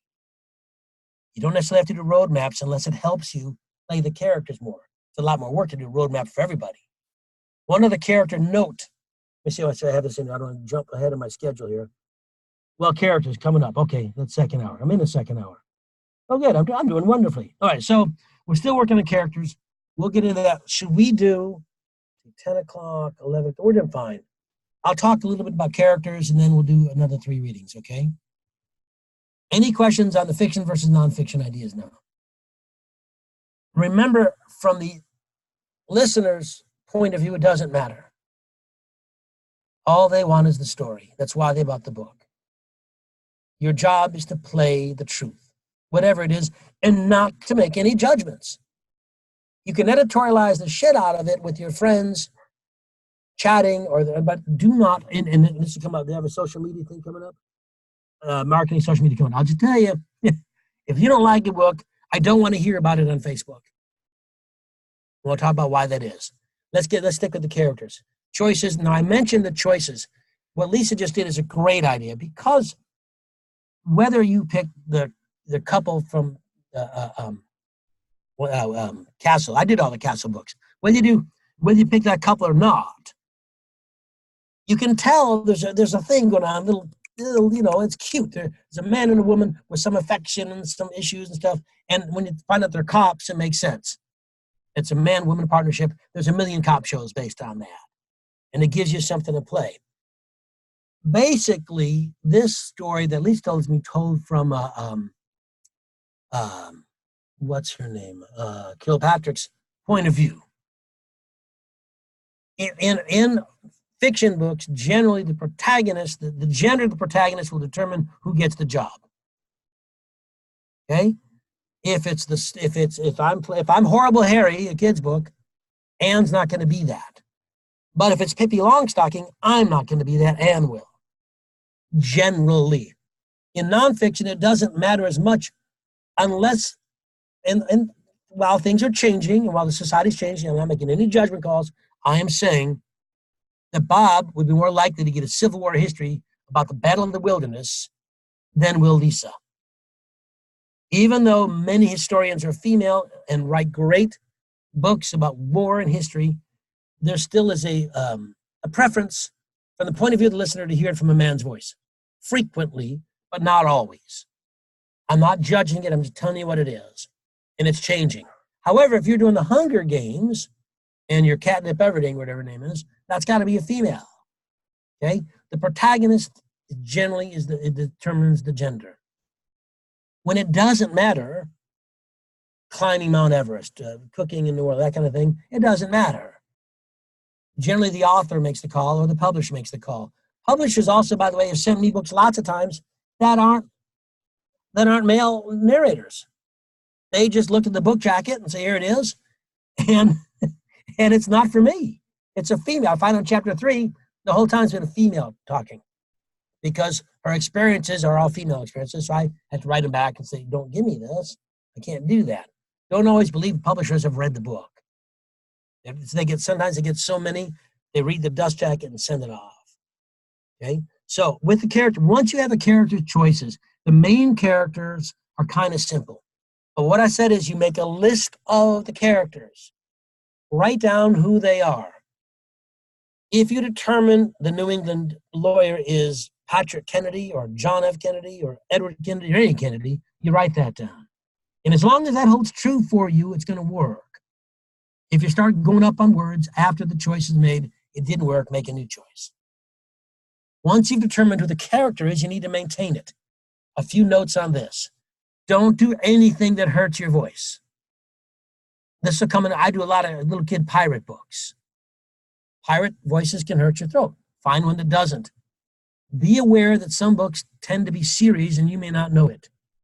I did a book that was a series and one of the characters was an asthmatic. It's these kids and they all have these little issues, like one kid has braces, another kid has a limp. I forget, there's one kid short. And they become secret agents who use their disabilities to become super abilities. So the asthma kid can fly using his inhalers. Well, I didn't know, but book 5 or 4 was this kid's story. And I played him so I literally passed out at least 3 times recording it. That was a choice I wouldn't make twice. So be smart in some of the choices you make, because some books will be series. Make notes. The way I like to keep track of who my characters are is this. In every recording software is something called a bookmark. If my character Anne Gunguza is whatever I play her as, she's Katharine Hepburn, okay? Because I'll do that. Okay, so Anne's lines, okay, that's who she is. I'll get her a couple of lines that sounds good to me. I'll bookmark it. That's what most people do. I actually don't do that. What I do, because I'm not really talented with tech, I use my smartphone. And then my smartphone is voice memos. You can't see it because it's all white here. But under there, it's got to be 400 different voices. I'm doing that right now. I'm doing the Flash Gordon series right now. So I'm on Flash Gordon book 2 out of, I don't know, a million of them. So, and there's a million people in there. I can't keep track, so I write down, here's General Yates, whatever he is, I give him that line. I have it here, so when he comes up again, I can find him. Whatever method you use is entirely up to you, but be consistent in the choices. The major characters won't be a problem for you because they're the major characters and they're variations of you. But if a character is specific, a Scottish guy, an Irish guy, a Welsh guy, a Spanish, whatever, a Tennessee person, Tennessee is not the same as Alabama, is not the same as South Carolina. Go to YouTube and listen to voices, listen to sounds, listen to the cadence. Look at it, make it right. You don't want to piss off an entire state if you can avoid it. Okay? So try, but not everybody from the South talks like that. It's not the way it is. Every place is different. And not every British accent is the same. Once you've made a decision, you've got to bookmark it or put it in your voice memo. You've got to have a record, because when Meredith, the Irish maid, goes, here's your tea, and then she comes in later and she's on page 392, she's back and she's serving tea again, and now she's Jamaican, people will notice. Okay? So be consistent in your character choices. Maintenance of characters is important. Vocal health is extremely important. You cannot make choices that hurt you, because this is long and arduous work. And I'll say something about that in terms of health. Get up out of the booth. Typically, an audiobook takes 2 hours to 1 just to narrate it, meaning a 10-hour book takes 20 hours. Don't be in your booth 20 hours. If you want to put 5 hours in, you want to have 2.5 hour finished hours, that's great. But every once in a while, if you're in the booth and you're reading, you shifted in the seat to face her. Now you're a good story percolate. I wonder what's for supper. Well, that's not there, that's me. If I'm thinking about what's coming up, a tuna melt or something, I would argue I'm not in the moment. Now, fortunately, I recorded home, so I could go make a tuna melt. I think you got to get out. Every hour, you got to get out 5 minutes. I get out, walk the dogs, get out, do something. I have tea, I have water, whatever you want. You got to keep hydrated. Whether you're hungry or not, eat before you start working, because the sounds that you're going to hear this is probably stuff you know, but it's you. It's you. If you eat food that gives you gas, that's on you. You're going to be in your booth by yourself. I'd advise against it unless you're some kind of weirdo, but be wary of what you're doing. Vocal health is extremely important, and so is your here's a note. I always forget to say this. When you're working, let's say you're working 3, 4, 5 hours in the studio. Chapter 1, chapter 2, At the end of the day, chapter 17. And then you're done. Okay, chapter 17 is this.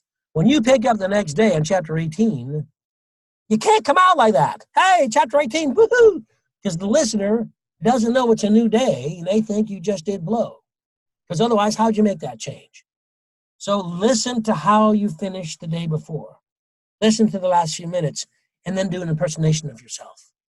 Go ahead and be that sleepy, tired guy, and then gradually brighten up as your energy comes. The gradual movement is fine, but a jarring, enthusiastic change that's not mandated by the script, but only mandated by the fact that you were tired yesterday and today you're not, isn't going to work. And that is on you, okay? That's a little hint. So when you finish the book, when you finish that day's work, the next day, listen to what you finished with. I'm also going to make one other suggestion, because whether you're using Pro Tools or something else, you need to you need to make a backup of the work you have. I always, whenever I like Flash Gordon book 2, I start a backup file, and every time I finish a few chapters, I put them in the file, because I've lost stuff. Granted, I'm not a technical wizard at all. Seriously, I know as little as you can possibly know and still do it. And I'm frightened of new information. I just learned how to Venmo yesterday. I don't do this stuff. So I don't want to do this stuff, and I don't want to lose everything I did. So make sure you back it up, okay? Any questions on any of this? I kind of bounce around character stuff. Maintenance of character is very important, because people know it. If they said, he said in his French accent, and your French accent blows, you're still going to have to make some kind of accent that for you passes, but be very subtle about it so no one really cares that much. If you're going to do fiction, especially mystery and espionage, You're going to have to learn how to do Eastern European thugs. Because every thug is Eastern European or Irish. Always. You're going to have to find out how to do that. And I did a book that had 5 Old West, 5 Irish guys in a bar fight. 5 different Irish guys.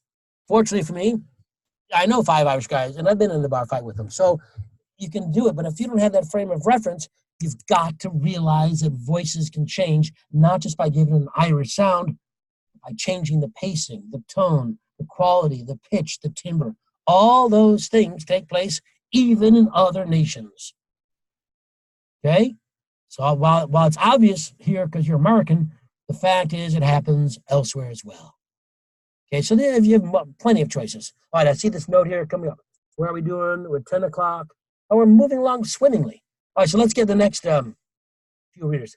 Bill Bailey's not reading. So we have Vanessa next. Let me go find Vanessa's. Did you send me one? Blair, don't forget to unmute.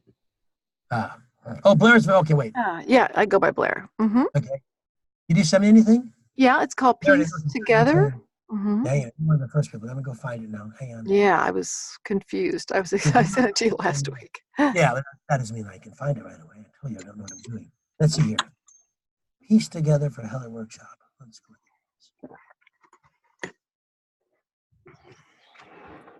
Okay. Oh, it's called Piece Together. Mm-hmm. I thought it was something you pieced together. No, no. You want to tell us anything about it, or just leap into the fray? It's about a nurse that's, she's been burned, and she met a patient that she's kind of crazy. Literally burned, or burned in a relationship? Oh, burned in a relationship. Yeah. Oh, that's different. Okay. Yeah. So she's not like scaly, scaldy skin. Okay. No. Okay. All right. Okay. She couldn't come up with a good reason for her weakness, but she had a healthy case of nervous energy. For the rest of the day. It was ridiculous, really. He was clearly a player and a flirt. She didn't need that in her life, especially after what Austin had done to her. He'd taken her heart and virtually used it for a game of dodgeball. Each time things appeared to improve, she'd find herself facing another obstacle in the guise of another affair. He would beg and plead for her forgiveness, and each time she'd let her fear of being alone overcome her good sense. After 4 years, she finally realized things weren't going to change unless she changed them, and she'd found enough backbone to walk away. It had been months before she'd found her self-worth again, and now that she was in love with herself, maybe it was time for another relationship. Then again, was Garrett Lowell really the right test subject? What in the world has you so spacey? Gemma Macon asked, as she completed notes on a chart. Gemma was Dr. Aguiar's physician's assistant, and one of Carly's closest friends. I think I have a date tonight with a really hot guy, she explained. And this is a bad thing? Gemma asked with a laugh. That would be reason to celebrate and shave my legs in my world. Oh shit, I didn't know if I'd have time for that after work. Good grief, are you planning on sleeping with him on your first date? Gemma shook her head. Because unless you are, the fur can grow tonight. Seriously, what is it about this guy that has you so shaken? I'm honestly not sure. There's just a very strong sexual attraction between us, and that scares me. Did I just hear sexual come out of Carly Stevens' mouth? Olive Abbott asked, appearing behind Carly with a file she handed to Gemma. Mr. Carson called again. He's really antsy about running out of medication. Didn't we just order him a refill? Gemma frowned at the notes in her file. Just 2 days ago, in fact. Tell him no way. That should have been enough pain medication for at least 2 weeks. He's not getting more. Okay, I really love. Okay, wait, let me ask you. What are you enjoying right now? You mean which part? What part of the script you just read do you like? Just a banter back and forth between the women. Yeah. Okay, and that is indeed what you like, which meant the narrative leading up to it for you was an exercise in sharing words with us until you got to the good stuff. Oh. Hmm.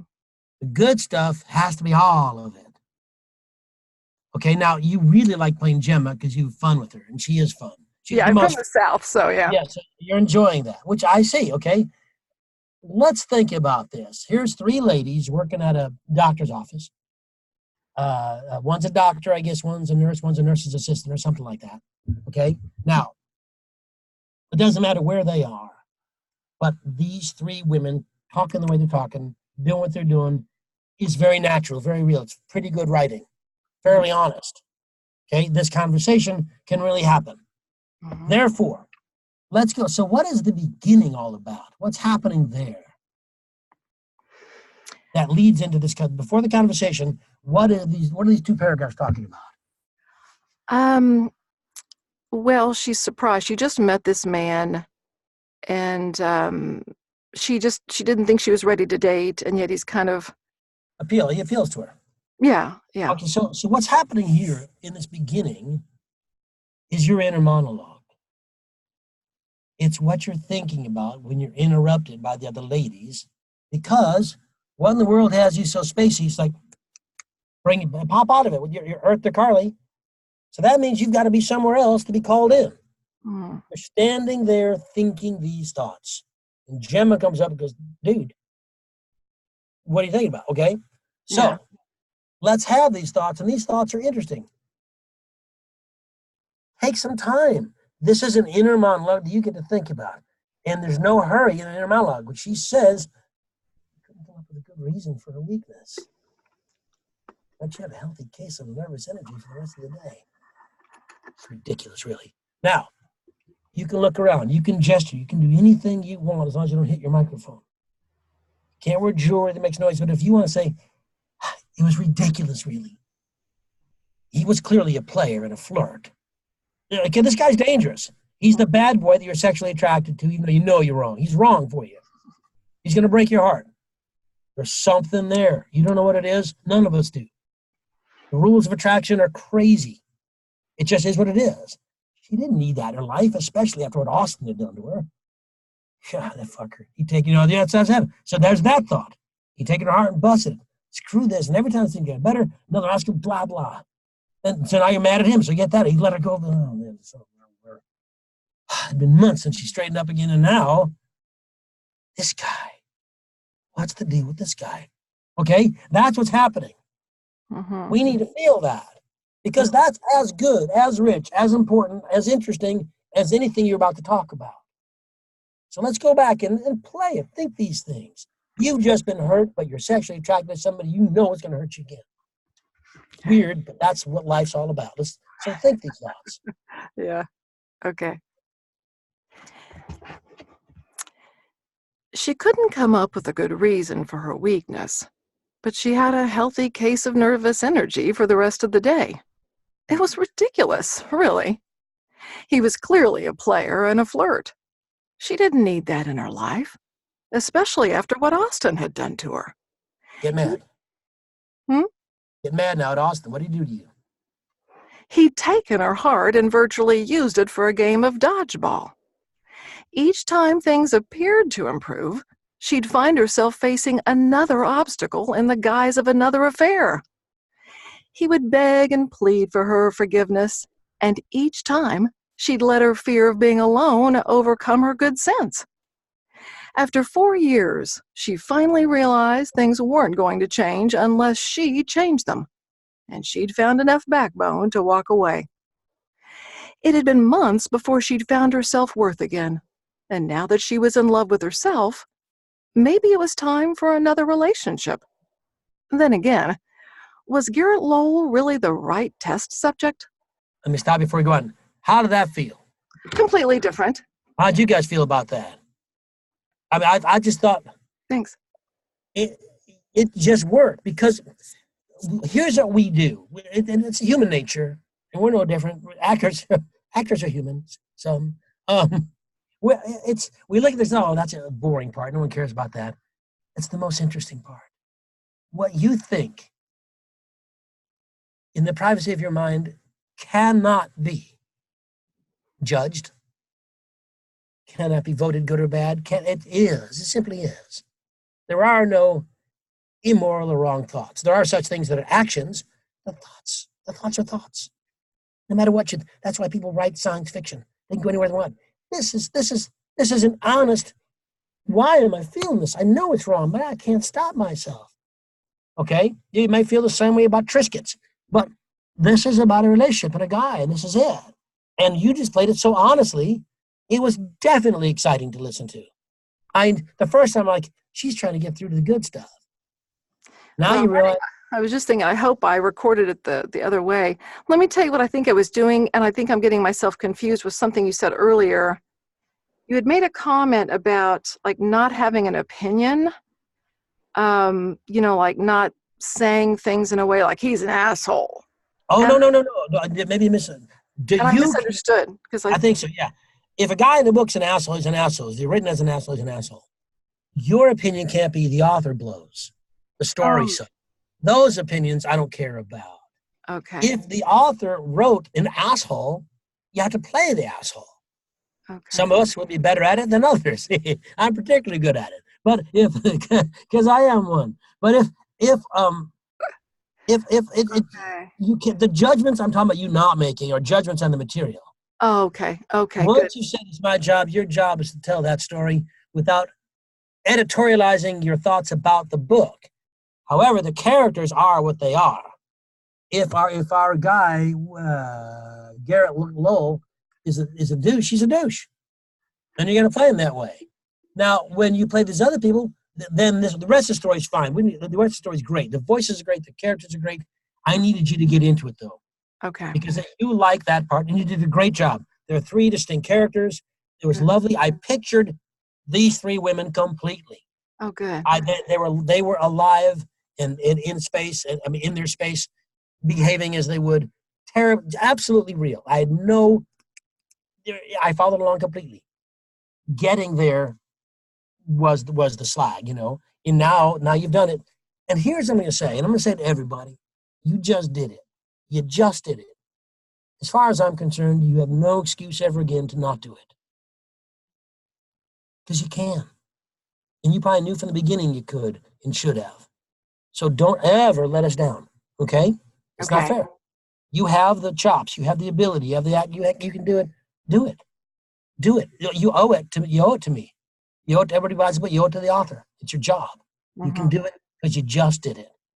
I despise people say, if you physically can't do a thing, like I don't think I can dunk a basketball without a push-up. But I can't. That's different than not physically able to play a guy who can. You can play these people. You can play. That inner monologue is juicy and wonderful. And I don't believe you can play the next scene if you don't have that. You cannot play truth on page 15 if you haven't played truth on page 14. And every paragraph, every word has got to be real to you. Otherwise, the emotions are fake and we know it's fake. People say, there's something wrong, something I don't like. They don't know why, but that's what they don't like. Okay? And I really like what you did there. That was wonderful. Great adjustment. Really nice. Oh, good. Thank you. Thank you, Johnny. Well done. Thank you. All right, who's that? That was, where's my piece of, where's it? Vanessa? Matt. Okay, Matt, there you go. Did you send me something? Yes, I did. It should say Matt's sample. Hang on now. Hit the back button. Probably should. Storyline Gamer, is that you? No. Lisa, Drea, Bob, Blair, and I just sent it as class was beginning. Oh, to my email too then? Let me go back to my email. Maybe it just showed up. There you are. I got you. There it is. Yeah. Okay. It wasn't with the other group of them. Because I put everything in a I'm learning about Google folders. I put it in a folder. So you're not in my folder yet. But here you are. Joseph's muscles. Joseph is hard to say. Okay. What's this about? This is the second book in a romance series that I'm doing. And I'm about to start recording it. You've done the first one? Was that? Yes, I just finished the unedited tracks for the first one. Okay. Well, let's leap into the fray and see where we are. Okay. Chapter 1. Joseph's muscles clenched, convulsing against the relentless attack. He couldn't take much more. The searing agony following the whip's sickening snap burned white-hot against his back, shoulders, and ribs. Its unrelenting tentacles wrapped around his rib cage. Wire barbs viciously ruptured skin from muscle. Blood ran down his body in small streams, merging into tributaries of crimson. A pool of his own blood formed at his feet. From the damage inflicted, he knew his window for escape had narrowed, but he still had a chance. The extremist group had made a mistake. They'd underestimated him. Carried into the underground room unconscious, his captors had only secured his hands around the post. His legs remained free. Fools. There were no less than 5 weapons within reach if he could just manage to free one hand.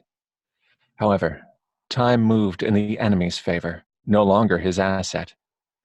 Soon he would be too weak to fight, too weak to escape, too weak to kill the slimy bastard behind him with a whip. Blood traveled down his arms, soaking the ropes that held him to the post. Every time the whip ripped through his flesh, he pulled with all his strength, working the lines to loosen and stretch the hemp, sliding his hand ever closer to release. The man wielding the whip paused before he growled, "Filthy assassin, I would kill you now, but you're to be alive when you're beheaded in public tonight. They did not say you had to be in one piece." The vicious taunt echoed around the small cell.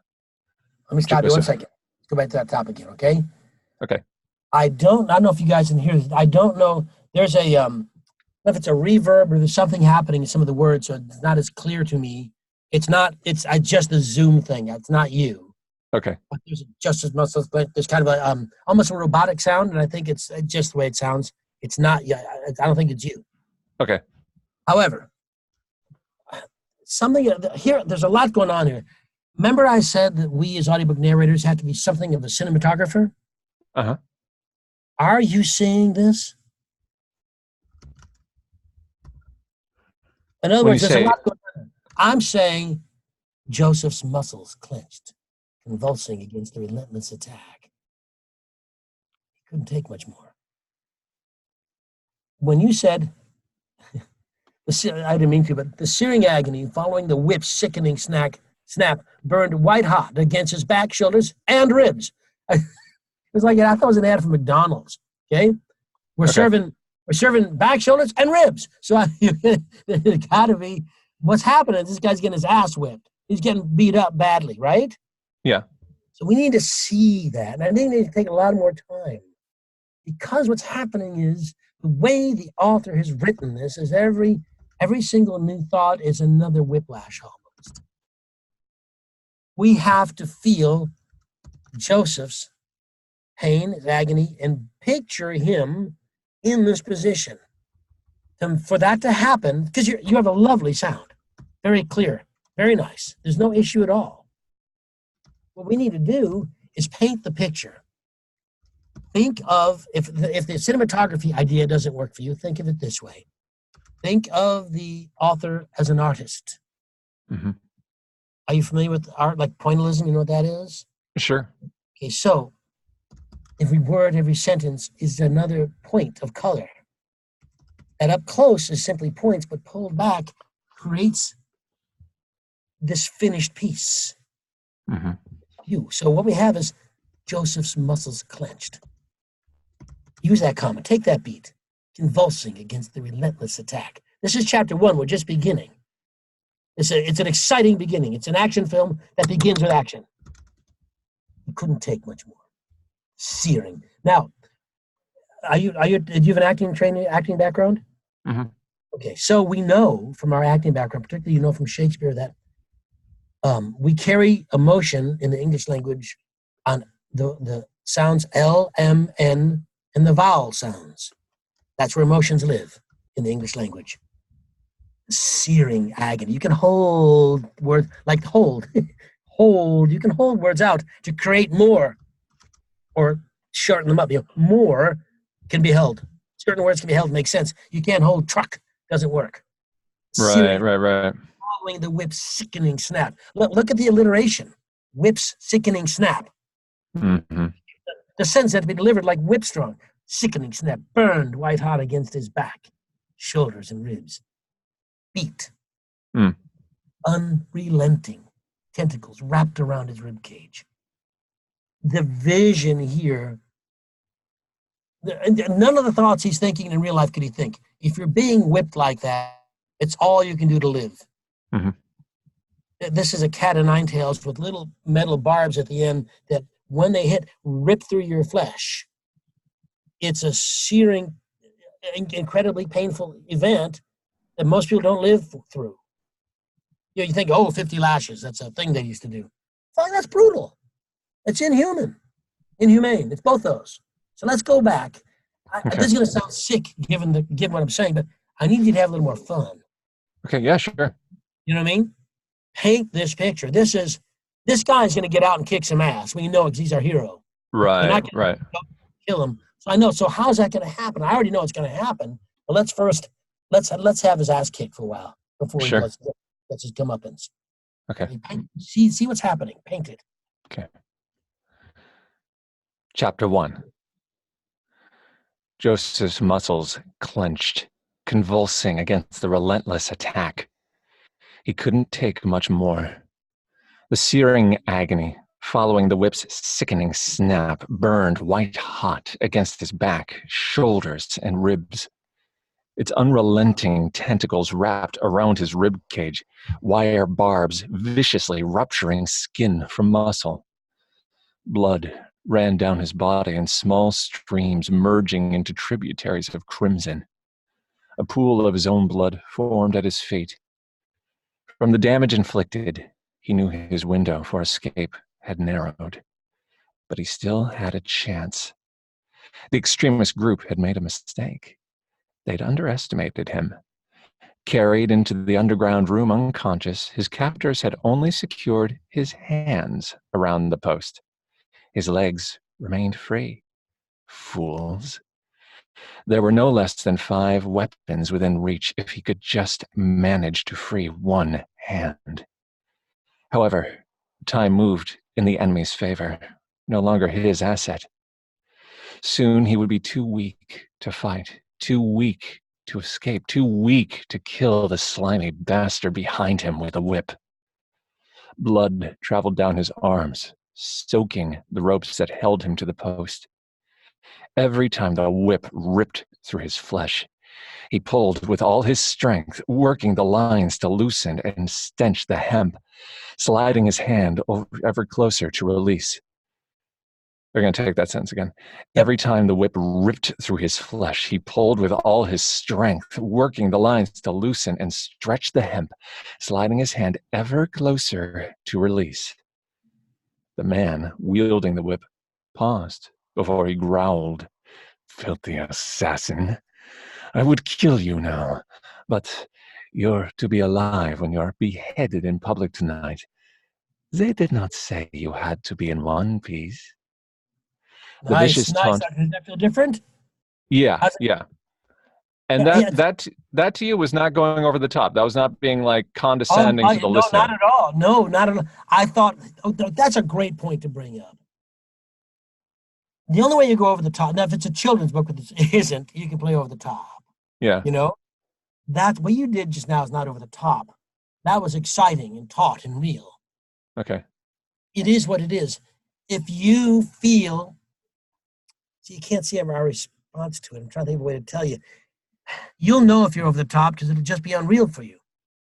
You didn't go, that last sentence you went up on because I think you started thinking, and that last sentence, can I redo the sentence? At that moment you thought, is this too much?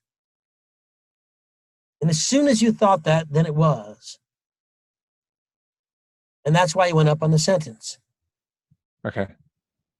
Up until then, it was all exactly as it needed to be done. Okay. We felt his horrible situation. We felt the lash of the whip, and we wanted very badly for him to get revenge, which will happen as we go on. Okay. But for us to feel that, you have to feel it and show it. You have to see it. Right. That's where the cinematography idea comes from. What you did for me was real. Over the top? No. Okay. The scene's over the top. There's a guy tied to a post being whipped. That's over the top. Right. You know, it's not standing in the corner of the dunce cap. You're getting your ass whipped. Right. Well, what I'm thinking is when, well, first of all, would you like to hear more, or is that pretty much the full circle of the lesson? Probably time on that one. Yeah. Okay. Would I like to hear more? The answer is yes. I don't have time, but I would like to hear more. Right.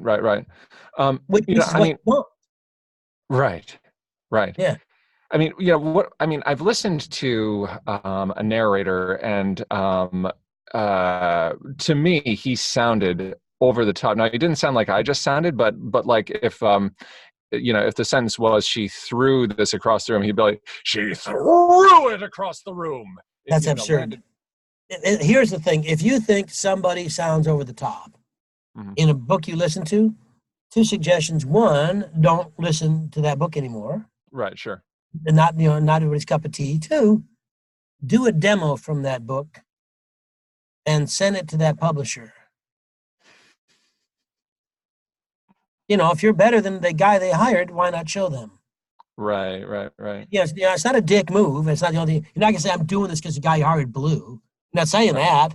It's conceivable you didn't know they did that book, but it's good for you to know that. Oh my God, I could have hired Matt. But what do you think is the difference? Because to me, all that narrator is doing is literalizing the action with the sound of his voice. Look, if I read this story, what you just read, I'm gonna find the truth and play it.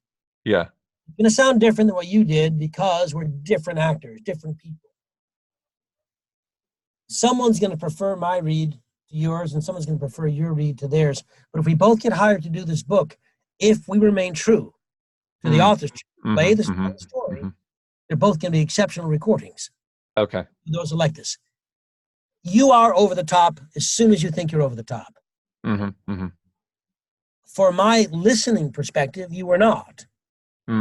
If you feel you were, then bring it down a peg. Right. But it'll feel over the top because I will be unnaturally stretching myself. Yes. Right.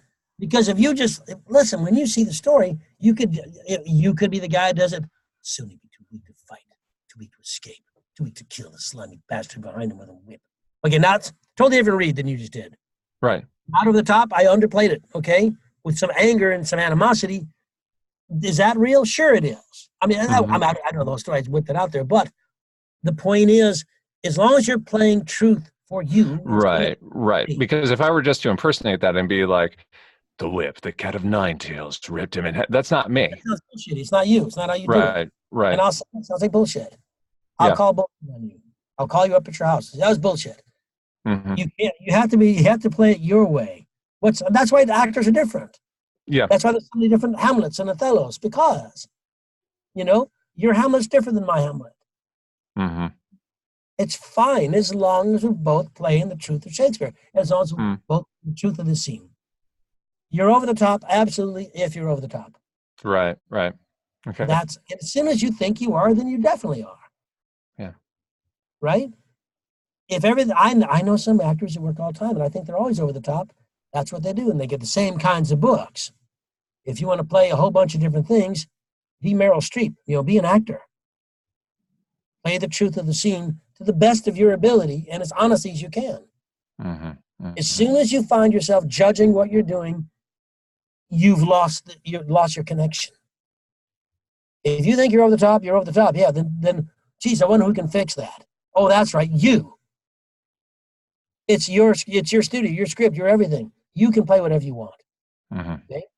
If you want to underplay, and also listen to it. If you're not sure, have someone else listen to it. What do you think of these 2 reads? And you're going to have a favorite anyway, and that's the one you want to do. Okay? If you want to read the way I told you, you don't have to. I thought what you did the second time was far more interesting and more honest than what you did the first time.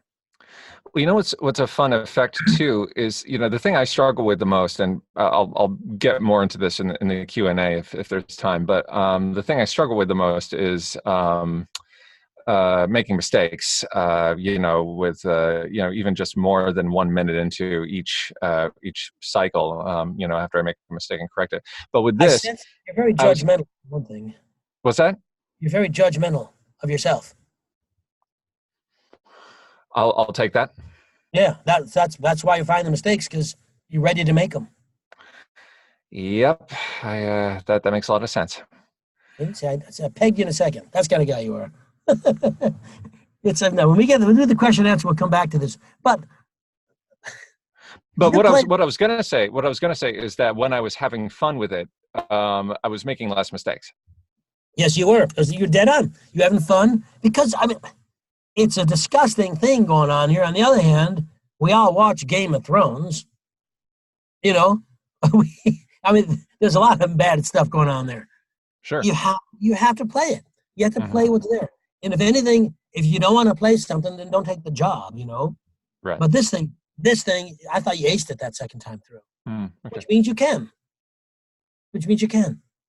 Don't, if you're doubting while you're reading, it sounds like, then you are reading it. There's something wrong. Because your mind can't be on your performance. You have to perform. You can't do both. You can sit in the audience, or you can play. You pick one. Yeah. Okay. Okay. All right. Let's move on, so we have time here for everybody. Trenton. And I've got to go back to the hell was that? No. Piece together for Heller. No. Not to step away, but I think Jake was next, and I don't want to take his turn. Okay, Jake. I lost a little folder. Let me go find it again. Hang on. And Thanks, Trent. Okay. I'd have been happy to step aside, but thank you. No, let's not have. Mine is a Storyline Gamer. Ah. It's a Lee Child novel. Oh, excellent. I know all those. Scott Brick does those now. Okay, I know what's going on, so let's just leap in. Okay.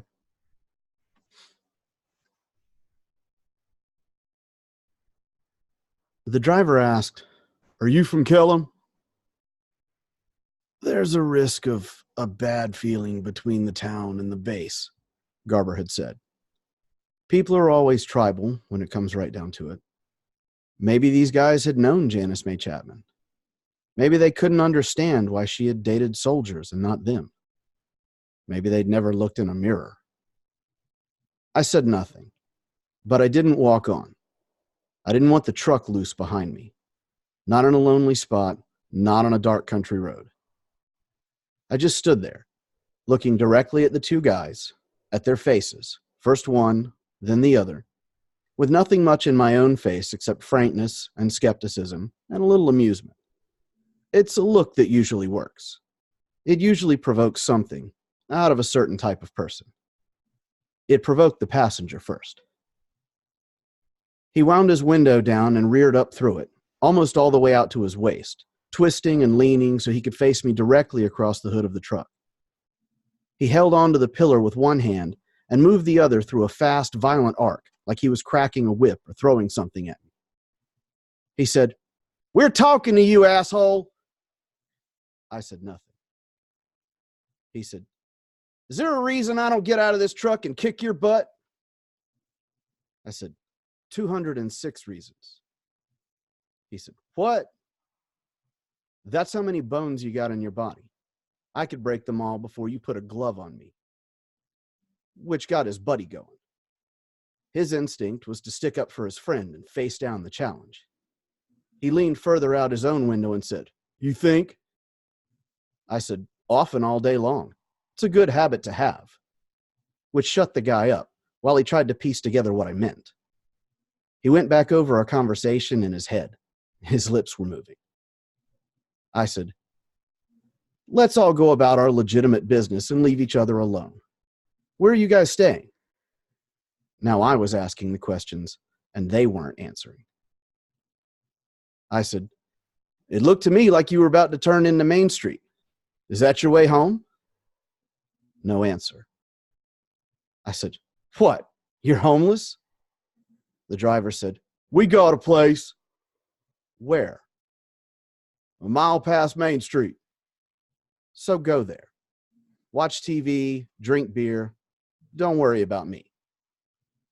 Are you from Kellam? No, I said. I'm not from Kellam. The two guys went quiet and kind of deflated themselves, like parade balloons, back through their windows, back into the cab, back into their seats.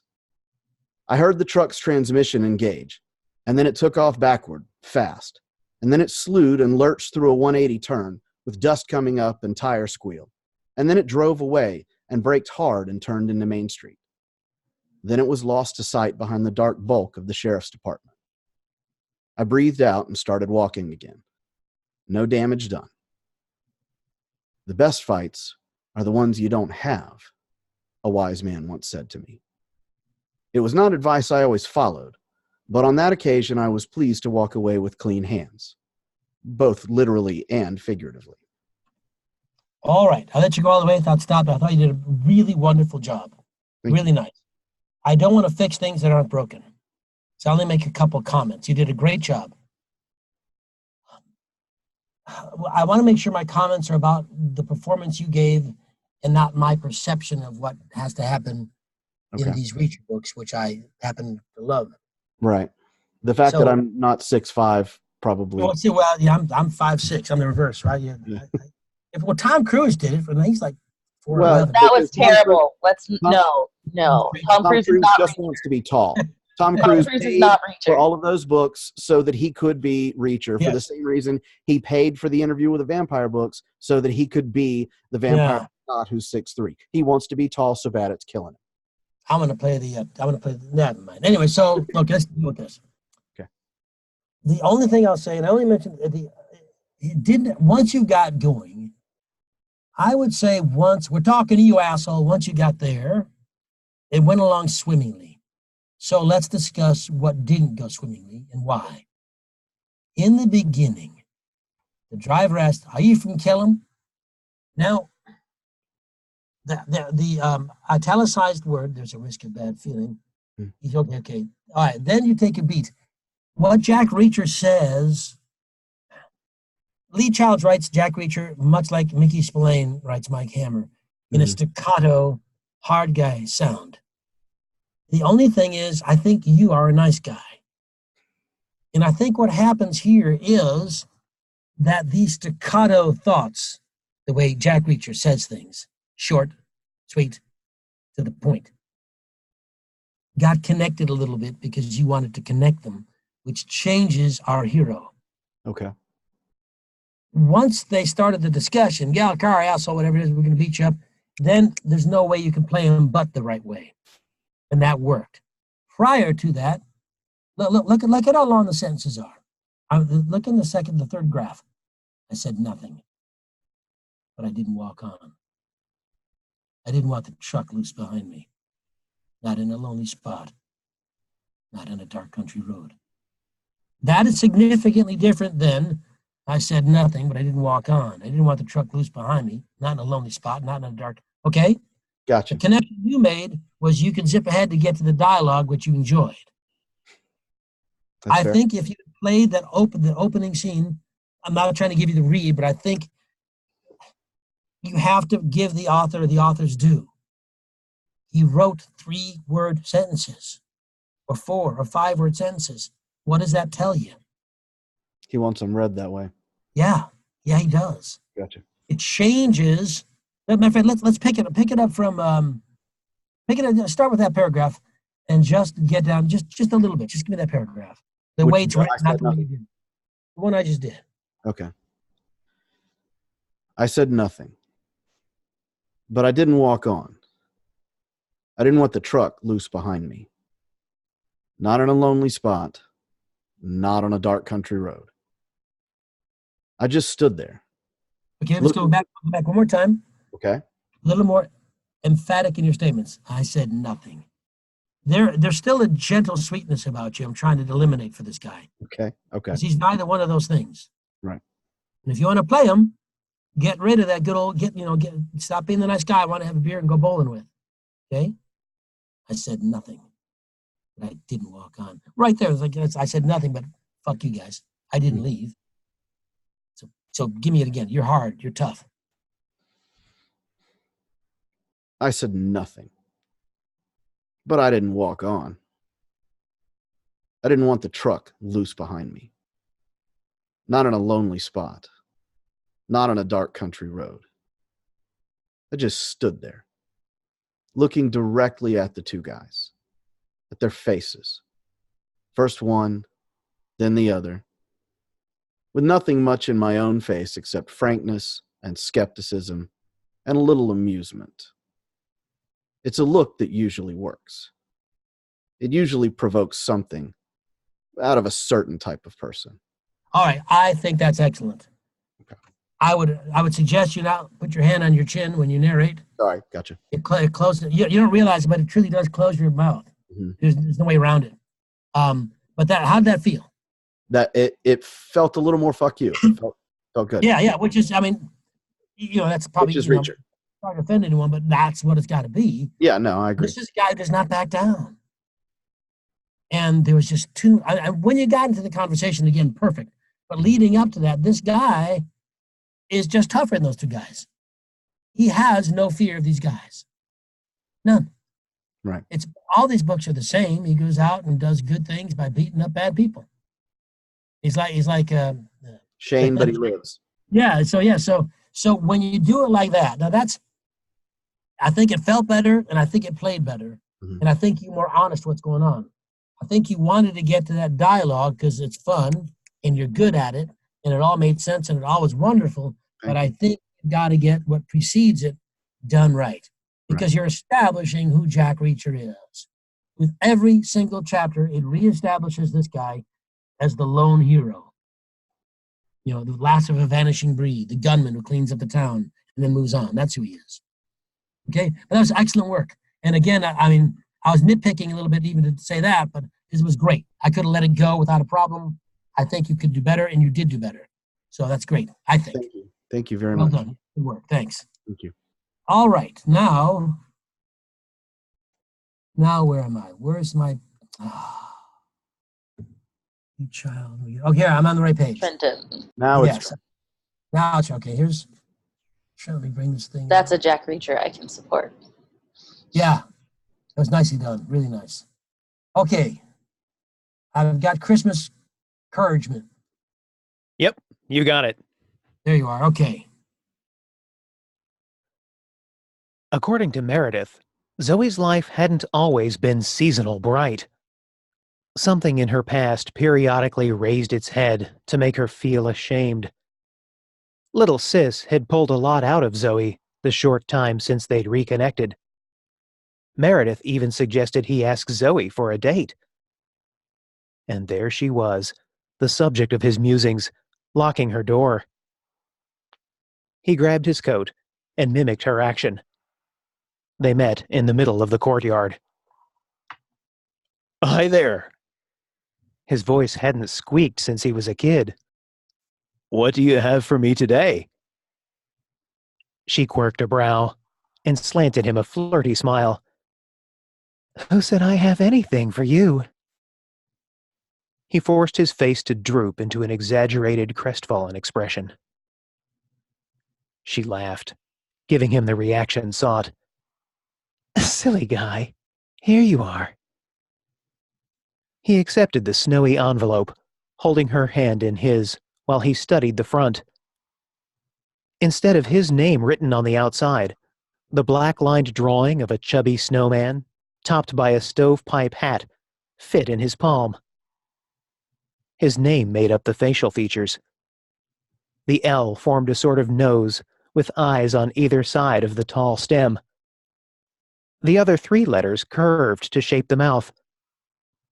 He couldn't help but lift up his own lips at the corners. "Thank you. You are clever. If you want me to open it now, I need to go inside for my knife so I can get past the seal with it." First off, just on a point of interest, the pages you gave me aren't the pages you're reading, so Um, Huh. no worries. I have some I'm questions. sorry, I've got the same file, but I guess it didn't work. I'm on page 55 or something. Yeah, I mentioned in my email that I was going to start. I know the very first page wasn't quite right. The second page of it, about halfway down, after the sentence, all because he'd run into little Zoe Danner that sits out in the middle, begins with, according to Meredith, Zoe's life. So I was going to go from that. Well, that's fine. I still don't find it. Yeah, sorry about that. No So worries. let's see. Look at what the page 56, according to the page numbers that are in the document, not the actual. Wow, It's actually, page according 2 to of 4 of the PDF. Okay, here we go. All right, now I'm there. I'm sorry, I couldn't find it. Oh, So that's I okay. I listened, which is just fine. Okay. There is a real rhythm to your read. You've got a pleasing voice, but it's one of the things that I get lost in the rhythm. Easier to say because I couldn't find the script anyway. So I was involved more with the rhythm and the pacing than the story, and that could be a problem. Okay. What's the guy's name? His name is Liam. Is he Irish then? No. He's not. American born and raised. Okay, I wasn't because you put a lilt, and I kept saying, "Where's this guy from?" Let's go back to where you said, "What the hell?" He grabbed his coat. Is that what you are? Are clever. That one. That's the longest sentence he said, I guess. No, no, not. I was fine. I just want to find where I'm starting so I can be with you. Okay. What's your first? The corners of his mouth? No. What's your first thing you said? The corners of his mouth right after that is where he says something, thank you. That's on page 57, aka 3 of 4 of the PDF. No, I want you to start wherever you want to start. I just want to be in the same place. So tell me where you want to start and I'll find it and follow. I think that's a good place to start with the he couldn't help but lift up his own lips. Got it. I'm there. Okay. Let's lead into it though. Let's start with he accepted the snowy envelope. Okay, you got it. And I want you to see what's happening and tell me the story. Okay. Right? Don't distance yourself so much from what's happening. Be there. He accepted the snowy envelope, holding her hand in his while he studied the front.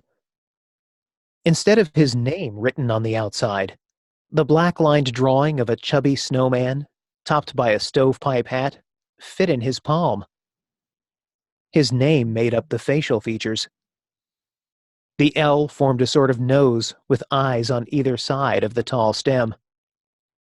The other 3 letters curved to shape the mouth. He couldn't help but lift up his own lips at the corners. Thank you. You are clever. If you want me to open it now, I need to go inside for my knife so I can get past the seal without breaking it. You're that careful with the wax? She tilted her head. I thought photographers were creative thinkers. If you gently pull up on the ribbon, the seal should pop loose from the paper. Well, aren't you the crafty one? Let's see what's inside. He took it from her hand, turned it over, and gently pulled on the ribbon.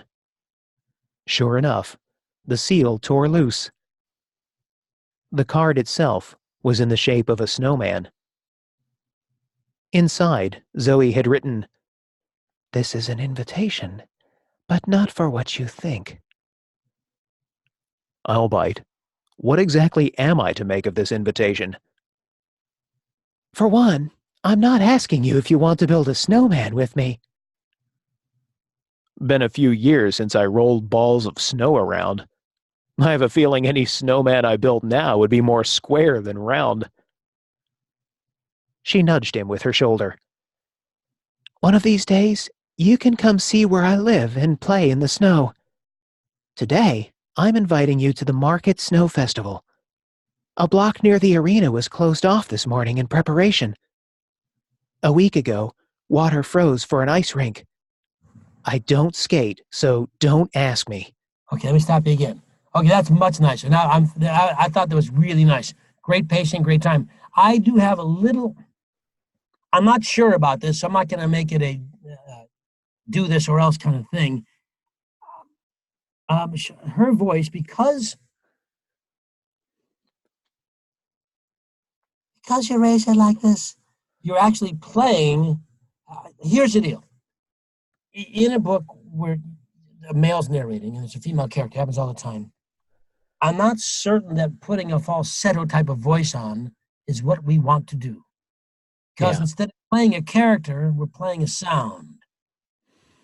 The listener is going to accept that you're not Zoe or whatever her name is, that you're not her, that you're playing her.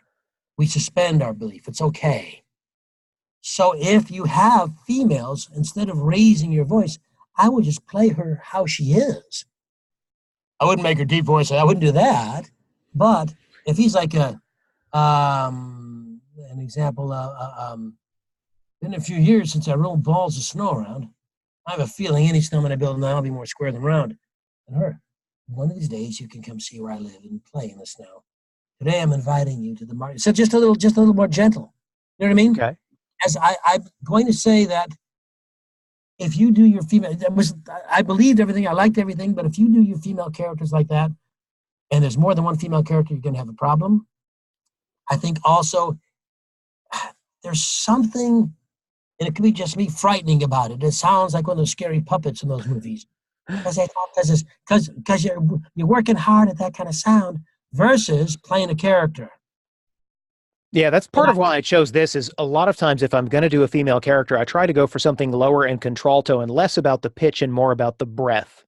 Yeah, and I would make that choice here too, because I think she's funny. I think she has a good sense of humor. I think she's setting him up for something. I don't know what it is, but we don't see that because all we're getting is his voice. Okay? And in this case, just raising your voice, that distances you from the actual character. Because one of the things we have as voiceover actors is our voices. And because we get to work with them, and they're so wonderful, and people think we sound so great at parties, that we forget that we have to act, we have to play the role. And I think not doing that. I think the choice should be play her, we'll accept she. Okay. Played by you. If you raise your voice, I'm gonna listen to that and wonder about that, as opposed to the story. Okay? That's my advice. I would just play the character. It doesn't mean you can't go a little higher than normal. But right now, that falsetto thing, it just sounds uncomfortable and weird. And therefore, I'm listening to that and not the storyline. Okay?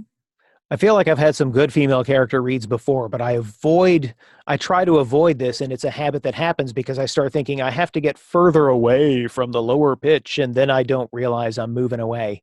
Again, once you make a character decision, play the character. Yeah. We will accept the voice, because the voice is going to come out of your character choice. Who is this girl to you?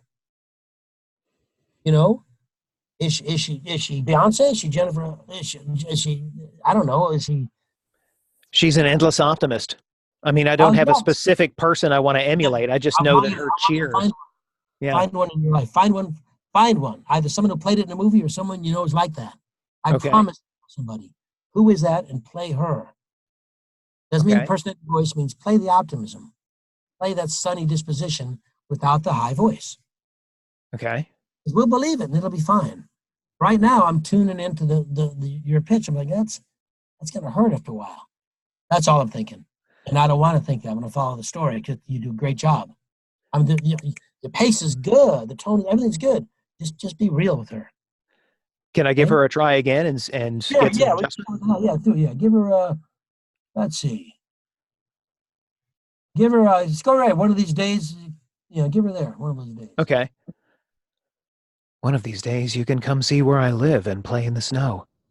Today, I'm inviting you to the Market Snow Festival. A block near the arena was closed off this morning in preparation.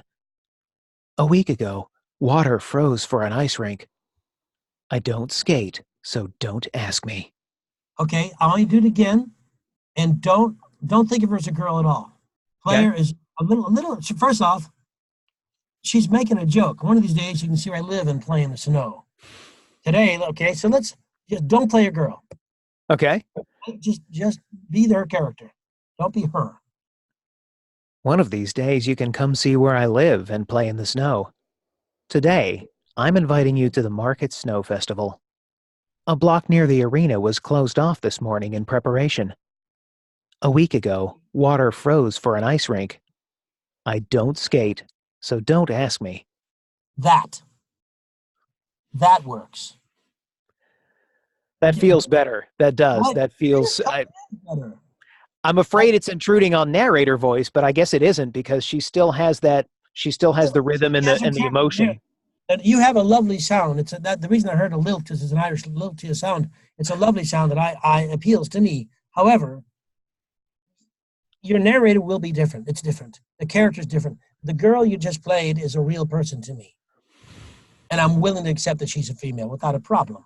And also, the way you played her just now gave you a chance to make her funny. All you did before was a vocal fucking around. That's not going to get it done. This gives you some place to play, some place to be. Because she's funny. She has a sense of humor. And no, I don't skate. Don't ask me. She's been playing the snow in my house. Come here. I want to show you this. That's who she is. And that we get to see it there, but not before. Okay? I'm glad this happened, and I'm glad you worked it out. This is what you need to do. Okay? And is that if you have multiple female characters, do you just play them about the same? Do you ever feel you have to separate their voices in some way, or? Yes, of course I do, because they're different characters. The same way that every single one of the young ladies who read here tonight, and they have a different voice. They're all women. They all sound different, yet they're all women. Everybody has a different cadence, a different pitch, a different thing. Yes, there will be women who will speak like the Jack Reacher, be hard and tough. It depends who the characters are. Don't worry about gender. Play the character. We'll accept gender. It's a huge block. Play the character. Okay? I appreciate that. Well, yeah, it was very nice. It was very nice. Lovely time. Let's finish. Dre is last, right? Is that correct? Is that the last reader? Yes. Okay. Let me go find a nice shot of your chin there, Drea. Let's see here. Well, I finally get to meet the great Johnny Heller, so I'm excited. Wait, I'm honored to be met. It says you have 2 scripts. Which one should I look at? By the way, Johnny. Go ahead with Well, it says another script. It says memoir. Does it? I'm more comfortable with nonfiction, so this is actually kind of a challenge for me. You mean the basics of humor or the other one? The other one. Memoir. Oh, I got. Hang on. I'm looking. There it is. Okay, hang on. Let me open it. Okie dokie. I am ready when you are. All righty. Right. Prologue. I'm standing on the red railway car that sits abandoned next to the barn. The wind soars, whipping my hair across my face and pushing a chill down the open neck of my shirt. The gales are strong this close to the mountain, as if the peak itself is exhaling. Down below, the valley's peaceful, undisturbed. Meanwhile, our farm dances. The heavy conifer trees sway slowly, while the sagebrush and thistles quiver, bowing before every puff and pocket of air. Behind me, a gentle hill slopes upward and stitches itself to the mountain base. If I look up, I can see the dark form of the Indian princess. The hill is paved with wild wheat. If the conifers and sagebrush are soloists, the wheat field is a corpse de ballet, each stem following all the rest in bursts of movement. A million ballerinas bending, one after the other, as great gales dent their golden heads. The shape of that dent lasts only a moment, and is as close as anyone gets to seeing wind. Okay, let's go back to the top for a second. This is the first off. There's a few things. One, we have to decide who you're talking to. This is you. I'm standing on the red railway. You're telling me sitting again. You're describing the scene you're in, right? Mm-hmm. As you describe it, you need to see every single thing. Okay, you read the words, It creates an image in your head. I want you to share that image. You can use the words. What I'm saying is this. You're abandoned next to the barn. The wind soars. And now bring it soft. You have this kind of thing going on. Bring it down. Bring it down. This is very personal. Okay? It's a personal, deep moment. The wind soars, whipping my hair across my face, pushing a chill down the open neck of my shirt. That's one feeling. What's next? And then they have these thoughts. The gales are strong this close to the mountain. As if the peak, and it's beautifully written, it's gorgeous, as if the peak itself was exhaling. That's poetry. Those words are creating images that I'm beginning to see the mountain the way you see it. What I'm saying is, personalize this a lot more. Don't work on the act. Just tell me what you see. Simply stated, easy, soft, gentle. Start from the top. Where are you standing?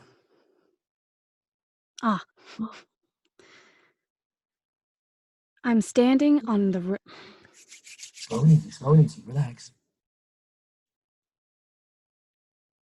I'm standing on the red railway car that sits abandoned next to the barn.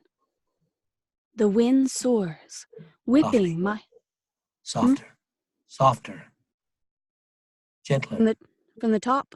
No, just go for the wind soars. Listen, understand this is the feeling you're having as you watch this is magnificent. You can see the wind. That's what it's getting to. The wind soars, whipping my hair across my face and pushing a chill down the open neck of my shirt. The gales are strong this close to the mountain, as if the peak itself is exhaling. Okay, give me a favor. You're doing lovely. Just but be a little more. Just say it like you would say it. Don't break up the sentences staccato. These are beautiful words. They are. It's gorgeous. Sean said that was my issue. Sean Pratt? Yeah. Yeah, well, he's right. So carry on. Just take it easy. Listen, Todd, can you see me? Talk to me. Tell me about the wind. I want to hear about this. Tell me your best experience looking at that mountain. Go from down below. Take it easy. Just me and you.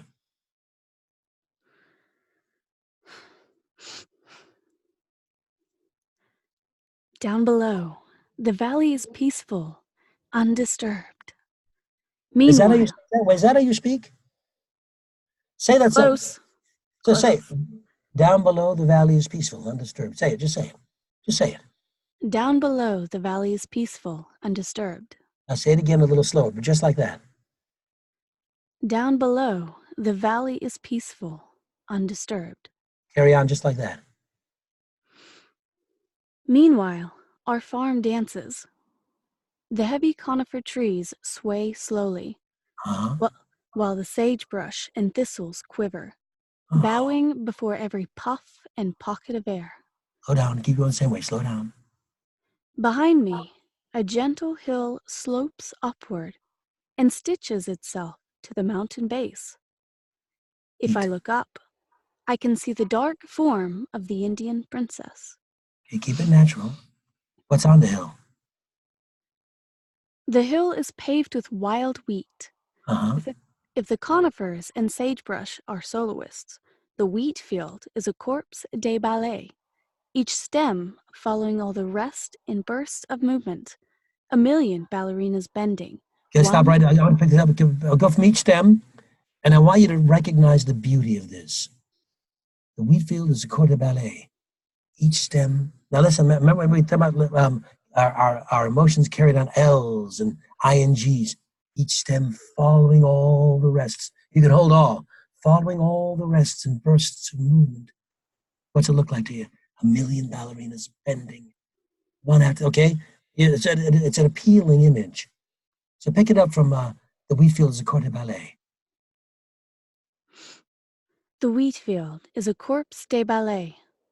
Each stem following all the rest in bursts of movement, a million ballerinas bending, one after the other, as great gales dent their golden heads. The shape of that dent lasts only a moment, and is as close as anyone gets to seeing wind. Okay, let's go back one more time with that, okay? I want to that's lovely. I want to slow it up. You have a very sweet sound. I want you to bring it, I don't want you to project this. Meaning, I don't want you to whisper, but I want you to get close to the mic.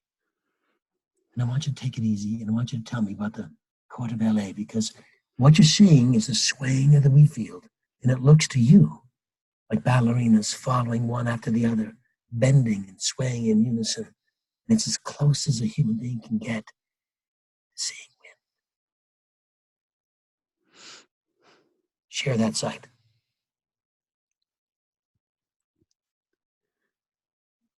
The wheat field is a corps de ballet, each stem following all the rest in bursts of movement. 1,000,000 ballerinas bending, one after the other, as great gales dent their golden heads. Slowly. The shape of that dent lasts only a moment, and is as close as anyone gets to seeing wind. Nice. Does that feel a little better for you? Here's the thing. You're shying away, I think, a bit from the beauty that is here. This is as poetic as anything we've heard tonight in terms of the words, and you can definitely play it. I think you're concerned about the best way to play it, how not to overact and stuff. But I would wager if you and I were standing by this farm, looking up at this hill, at this mountain, and seeing the wheat fields and bang, and we share that, oh my God, this reminds you of ballet. Look how they move together in unison. And we both wondered how beautiful it is, and we would spend a very long time looking at it, mesmerized as though we were seeing a fire, just staring at it and enjoying it.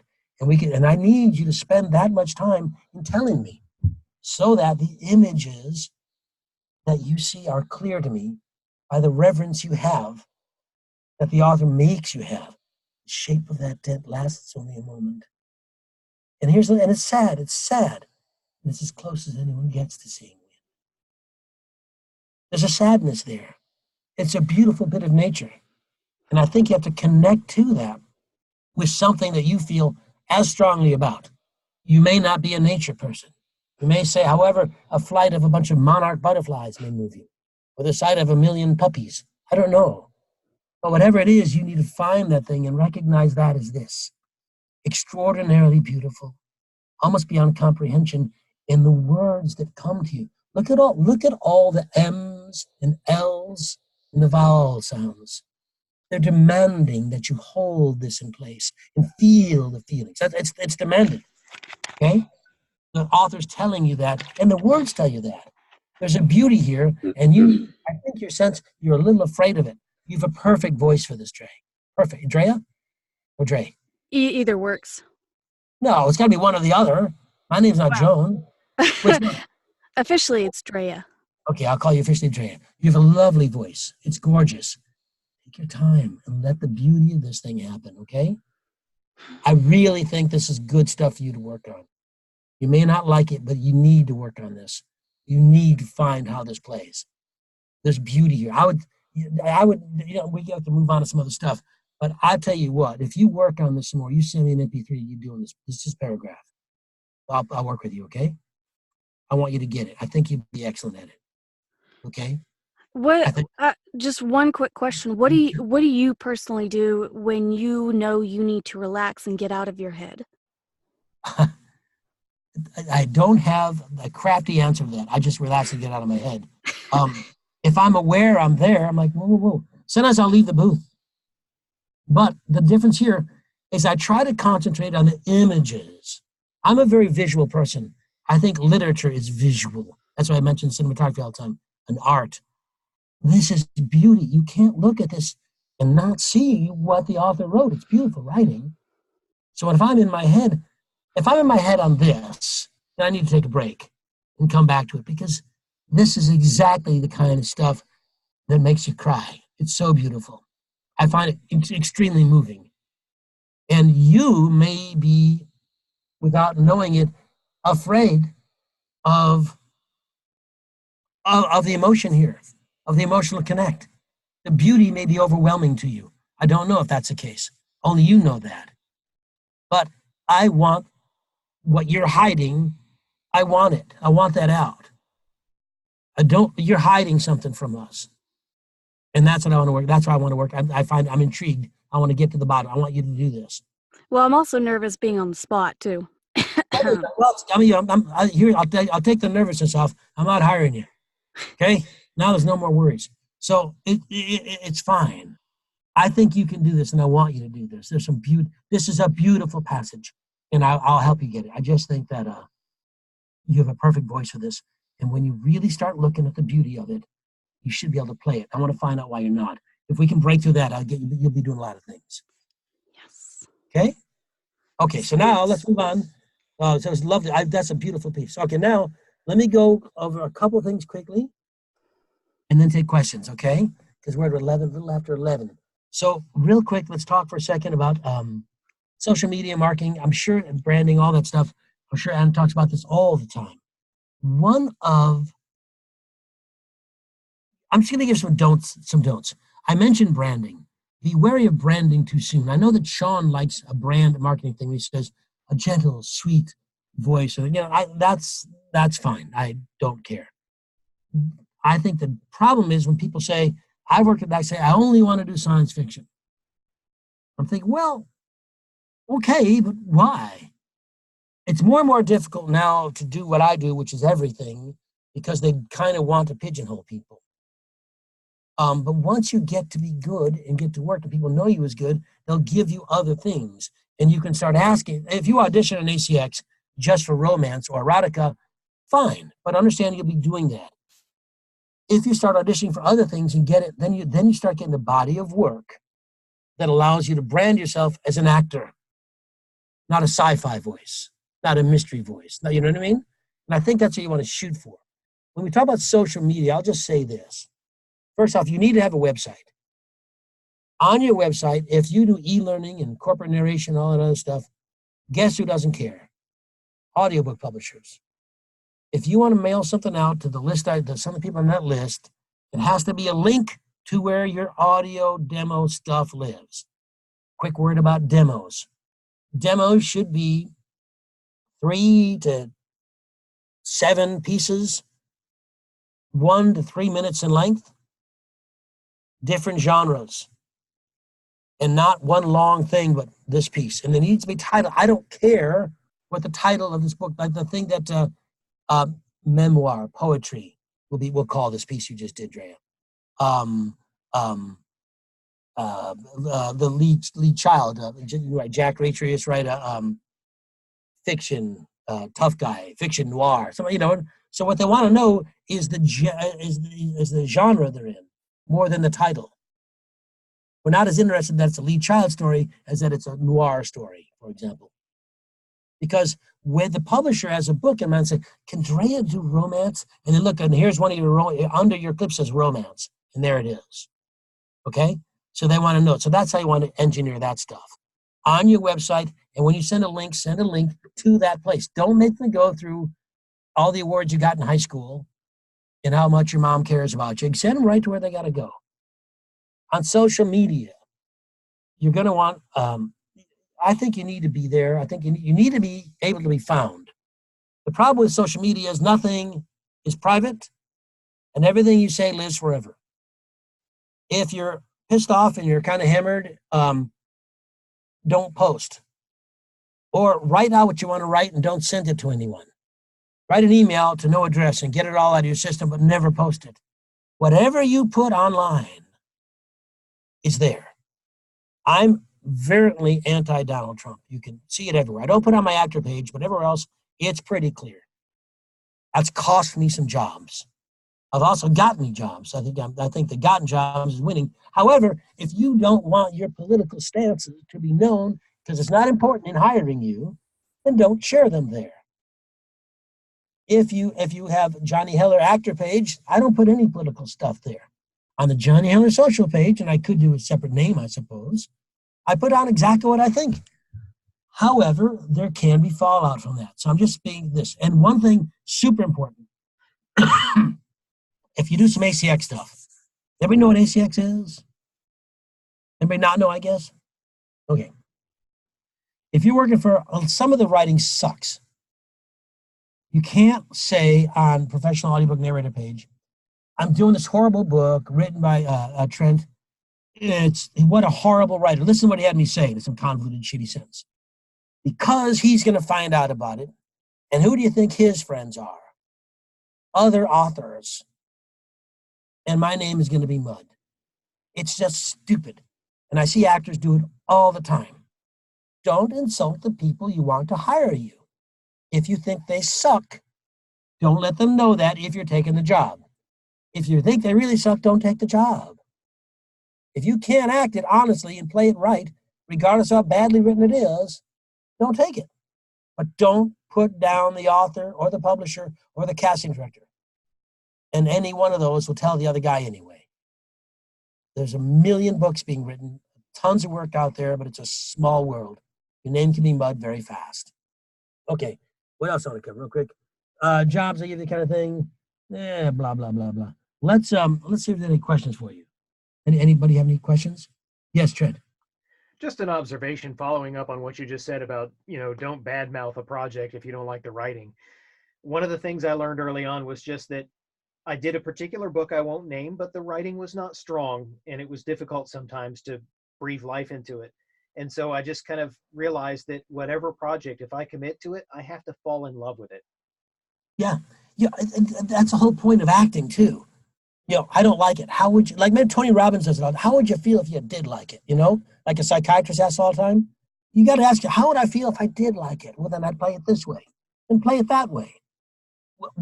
Unless there's something like in romance and erotica, if it's not consensual sex, I don't want anything to do with the book. You know what I mean? Or children. So there's certain things I'm simply not going to do. Outside of that, if I accept a gig, I'm playing it. If the writing's bad, hopefully I've got a shot to say I don't want to do it because the writing's bad. But I'll tell you, there are first edition, big time books come out where the subject verb don't agree. I had one where it was an espionage mystery thing, United States stuff. The Secretary of State had 3 different names in 4 pages. Same guy, just shitty writing. I had to pick a name and say that's what it is. You have to fix things sometimes, and you've got to make what isn't necessarily wonderful. Yeah, that's why you're getting paid the big bucks. Fix things. How far do you go with that? Because it sounds to me like that's something I try to avoid. If I don't, I try to avoid it, but if it doesn't make sense, if I can't say the sentence, yeah, I need a verb in there. If he went to the house, he went to house. I'm gonna add it. I mean, if it's improper English, unless it's a character choice, and that's how the guy speaks. But if it's narrative and it's just bad writing that needs an indefinite, needs the word the or of or something in the front of a preface, I'm going to add it, and I'll let the publisher know I added it because otherwise the sentence makes no sense. Always look at it from the perspective of the listener. If the listener said, "What was that?" We don't want that. We want the story to flow. So add the words you need and let the publisher know you added them because I'm certain the author thought he wrote them. I hope he did anyway. Yeah. Yes, Matt, you have a question. Yeah. So I would be absolutely thrilled to do like a book with Blackstone and, go to Ashland and, go into their studio and, do a book. That would be fantastic. But I'm terribly nervous and insecure about that because, again, I imagine it'll take a while for me to adjust to the point where I can go for more than a minute and a half without stumbling. So, I mean, what are the people in the studio expecting? Okay, in the studio, the expectation is you've read the book. You're going to get booked in a studio for probably a week, Monday through Friday, 10 to 4 or something like that. Mm-hmm. You're not locked in the room. If you want to take a break, you can get up. Like I said, you got to get up every hour. I know actors, big-time actors, who stumble regularly. They can't get through an hour without 17 mistakes. I think too many mistakes will become an issue. They'll say, well, maybe he's not ready yet. Mm-hmm. That's a possibility. Doesn't mean you're not good. It means maybe they're going to give you some home studio work because if you're in their studio, the difference is they're spending money on the engineer, the director, and the studio time. Right. They want to use that time. but it doesn't affect your performance. The key is the performance. The key is the performance. Okay. If you stumble, get yourself up. Sometimes the stumbling will be because nervousness or you're not in the moment, et cetera, et cetera. If you can fix it, fix it. The you get retakes on work, right? You want to try and you can have a lot of retakes, but you try to not have a lot. I don't make many mistakes, so I get to do a lot of work, and I get a lot of work done in a short time. Right. And I'm known for it. That doesn't mean I don't make mistakes. There are times you can't say, like, you know what I can't do? Here's something. A-L-E, A-I-L, A-L-E, A-L-E, P-A-L, P-I-L, all those words, they sound exactly the same when I say them. They sound pale, my head, pale ale, my pale ale. It sounds the same because they sound the same to me. So when they come up, I have to have someone say it to me. I have to. I can't. It comes up in every book now. I can't say them. And I know it. And if it's in a book, I get nervous and I go up always before because I'm afraid. I know I'm going to screw up as soon as it gets there. I'm going to mess up and I'll do 15 retakes on the word P-A-L-E. So that's a thing. And I have to work on it. But I'm letting you know because you're not alone. Yeah. You're not alone. Okay. Everybody's got little issues and stuff. It's okay. Yeah. It's okay. I'm sure. I listen to you read. I'm sure your problem is that you think you have a problem, which is different than having a problem. Who else has a question? I have the same problem, Matt. My question is, I think it was an APA podcast or something, where a publisher was talking about the fact that she didn't really want audiobook narrators to approach her until they had done 60 audiobooks. Well, and you were talking about, don't approach these people until you've got something to offer. But what I mean, don't approach them until you're ready to compete with me, because I'm approaching them. What I mean is, you're good, you're ready. The idea of 60 versus 50 is stupid. I'm sure they're saying that. I don't know who said. I think it's crap. I've only done 6 though. I've only done 6 books. They could be the best 6 books ever, and you can be magnificent. I thought you were very good. Does that mean you shouldn't be working for Harper right now? Just because they don't know who you are doesn't mean you're not good enough. It's nonsense to suggest. I think if you've done no books, you may need some experience, but you could be brilliant. I know people who've done no books and go right away to work for a big publisher, and they did a book, or 2 books, or 5 books, or 20 books. Okay. Here's the thing. In this business, we're all hustling for the next dollar because there's no residuals. I'm booked up now for the next few months, but I may as well not be also. You never know. If they don't call me, I get hold of what I do a lot of times. I'll send notes. They may not even know me. Like I said, I love meeting at APAC. I didn't even go to APAC. They're not going to remember that. I love meeting at APAC. Listen, I'm really tied up right now. I've got a few projects. I've got some time coming up at the end of July if you have anything. Well, they're going to think, I wonder who that was. I must have met her.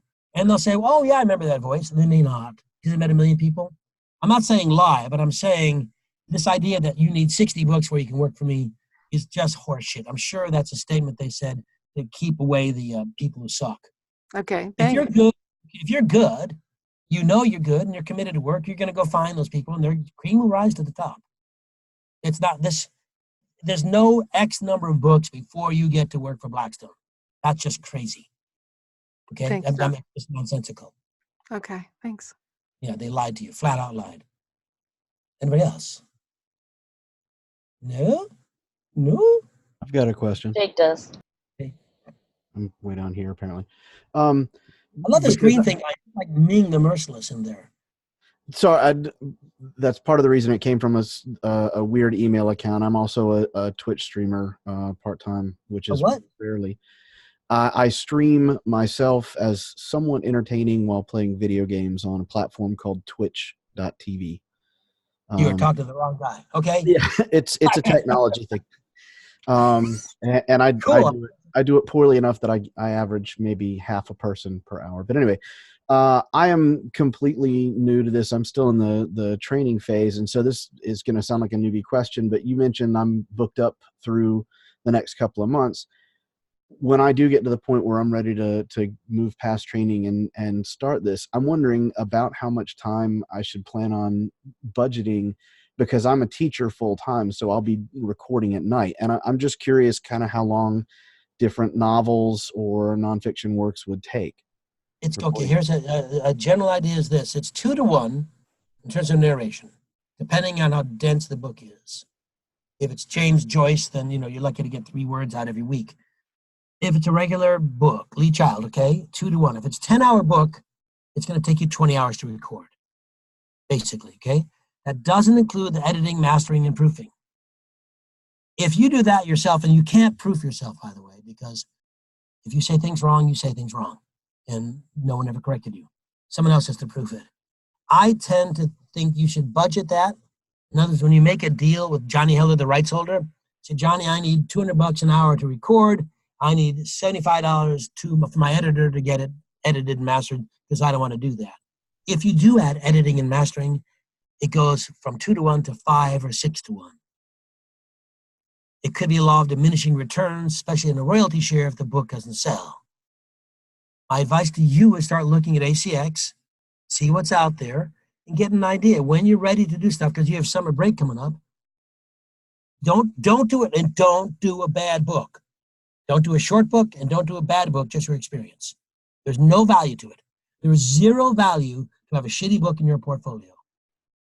Unless you want to be known as the guy who does shitty books, then there's great value.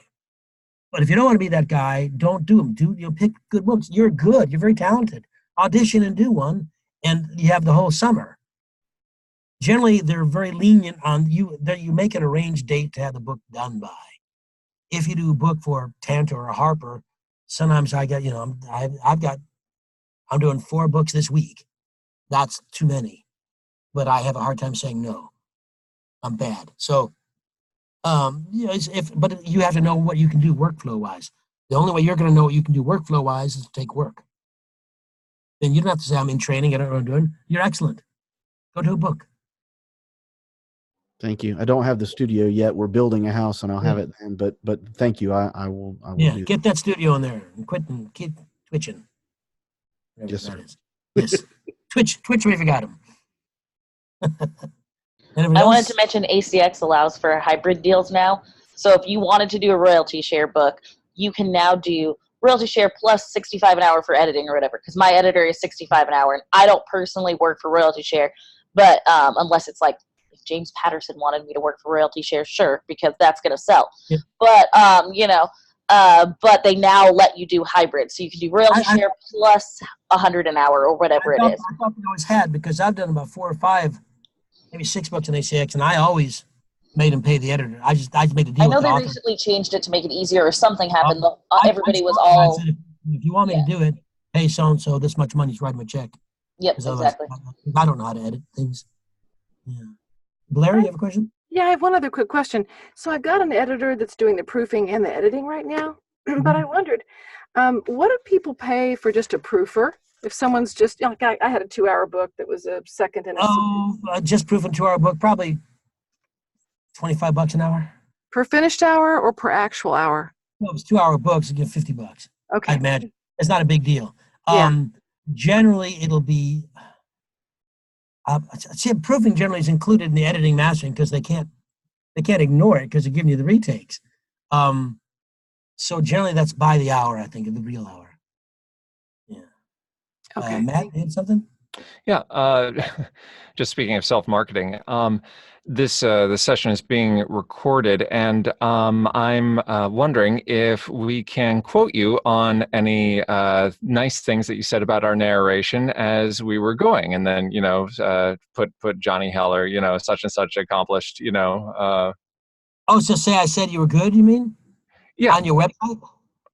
Yeah. When so for example, if you said, you've got a wonderful sound, you're totally could we then say, Matt has a wonderful sound and is completely dialed in. Johnny Heller, a Lifetime Achievement Award winner of.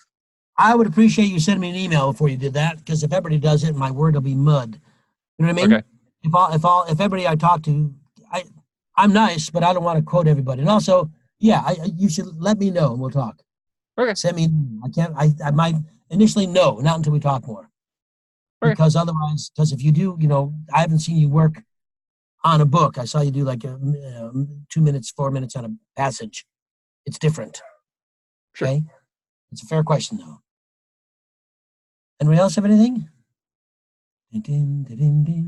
All right, then. What time is it? Oh, 11:28. Perfect. I don't know where Anne went. Wow. Oh, Take That's like perfect pictures. timing. Austin. Yeah, this is perfect. So it's time for like the family photo. So Oh, yeah. I'm going to If- get closer. if those of you that are not on video, if you could get yourself on video, possibly that would be awesome. Yeah. And maybe not because there's Trenton pops up. Yay! Hi, Steve. Trenton was lying on the floor, apparently, as you do. All right, cool. Well, anybody else? Kim, Mitch, Bob? No, I know you don't have video. So, all right, awesome. So we're just gonna do like a happy smile and a nice photo first, and I'm gonna take a picture. 3, 1, 2, and 3. And then we're gonna do like the crazy kind of whatever kind of picture you want to take. On the count of 3.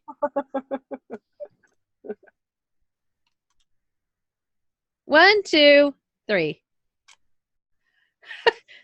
One more just for good measure. Do you want to be crazy or pretty? I like being crazy. Okay. Let's be crazy. Let's see. Oh, hang on a minute. Oh, hang on. That was wrong. Sorry.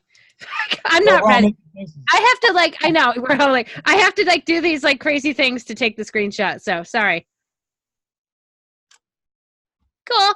That was a good one. Yes. Thank you so much, Johnny. Thank you. Thank you. Thanks, Excellent. everybody. Amazing. Thanks. What valuable info. Thank you for staying up, all you people on the East Coast. Before you end it, if anyone wants to save the chat, it will disappear as soon as this is over. So save it now, because I know there was a lot of good stuff in chat. So it will disappear as soon as this is over. It won't come with the recording. Oh, there's more. How do you save it? How does that work? I think there's a little. I don't know. Diana, I usually just copy and paste it and put it in a Word document. Oh, I didn't even notice it. There is probably a save function, and I just don't know. There is actually if you go to more and then save chat. Oh, Yeah. okay. In the chat. More. Thank you. Because normally that's something that you have to configure in Zoom. So I wasn't sure if I had done it. I know I get to do it because I'm the host. Yeah. I'm leaving the meeting so I can have some dinner now. Okay. Yes, All right. Bye. Thank you. Good job. Guys, Bye, thanks. guys. Bye. All right, guys. so Sorry, much, but Johnny. I'm leaving. Bye-bye. I'm leaving. Bye. Bye. All right. See you.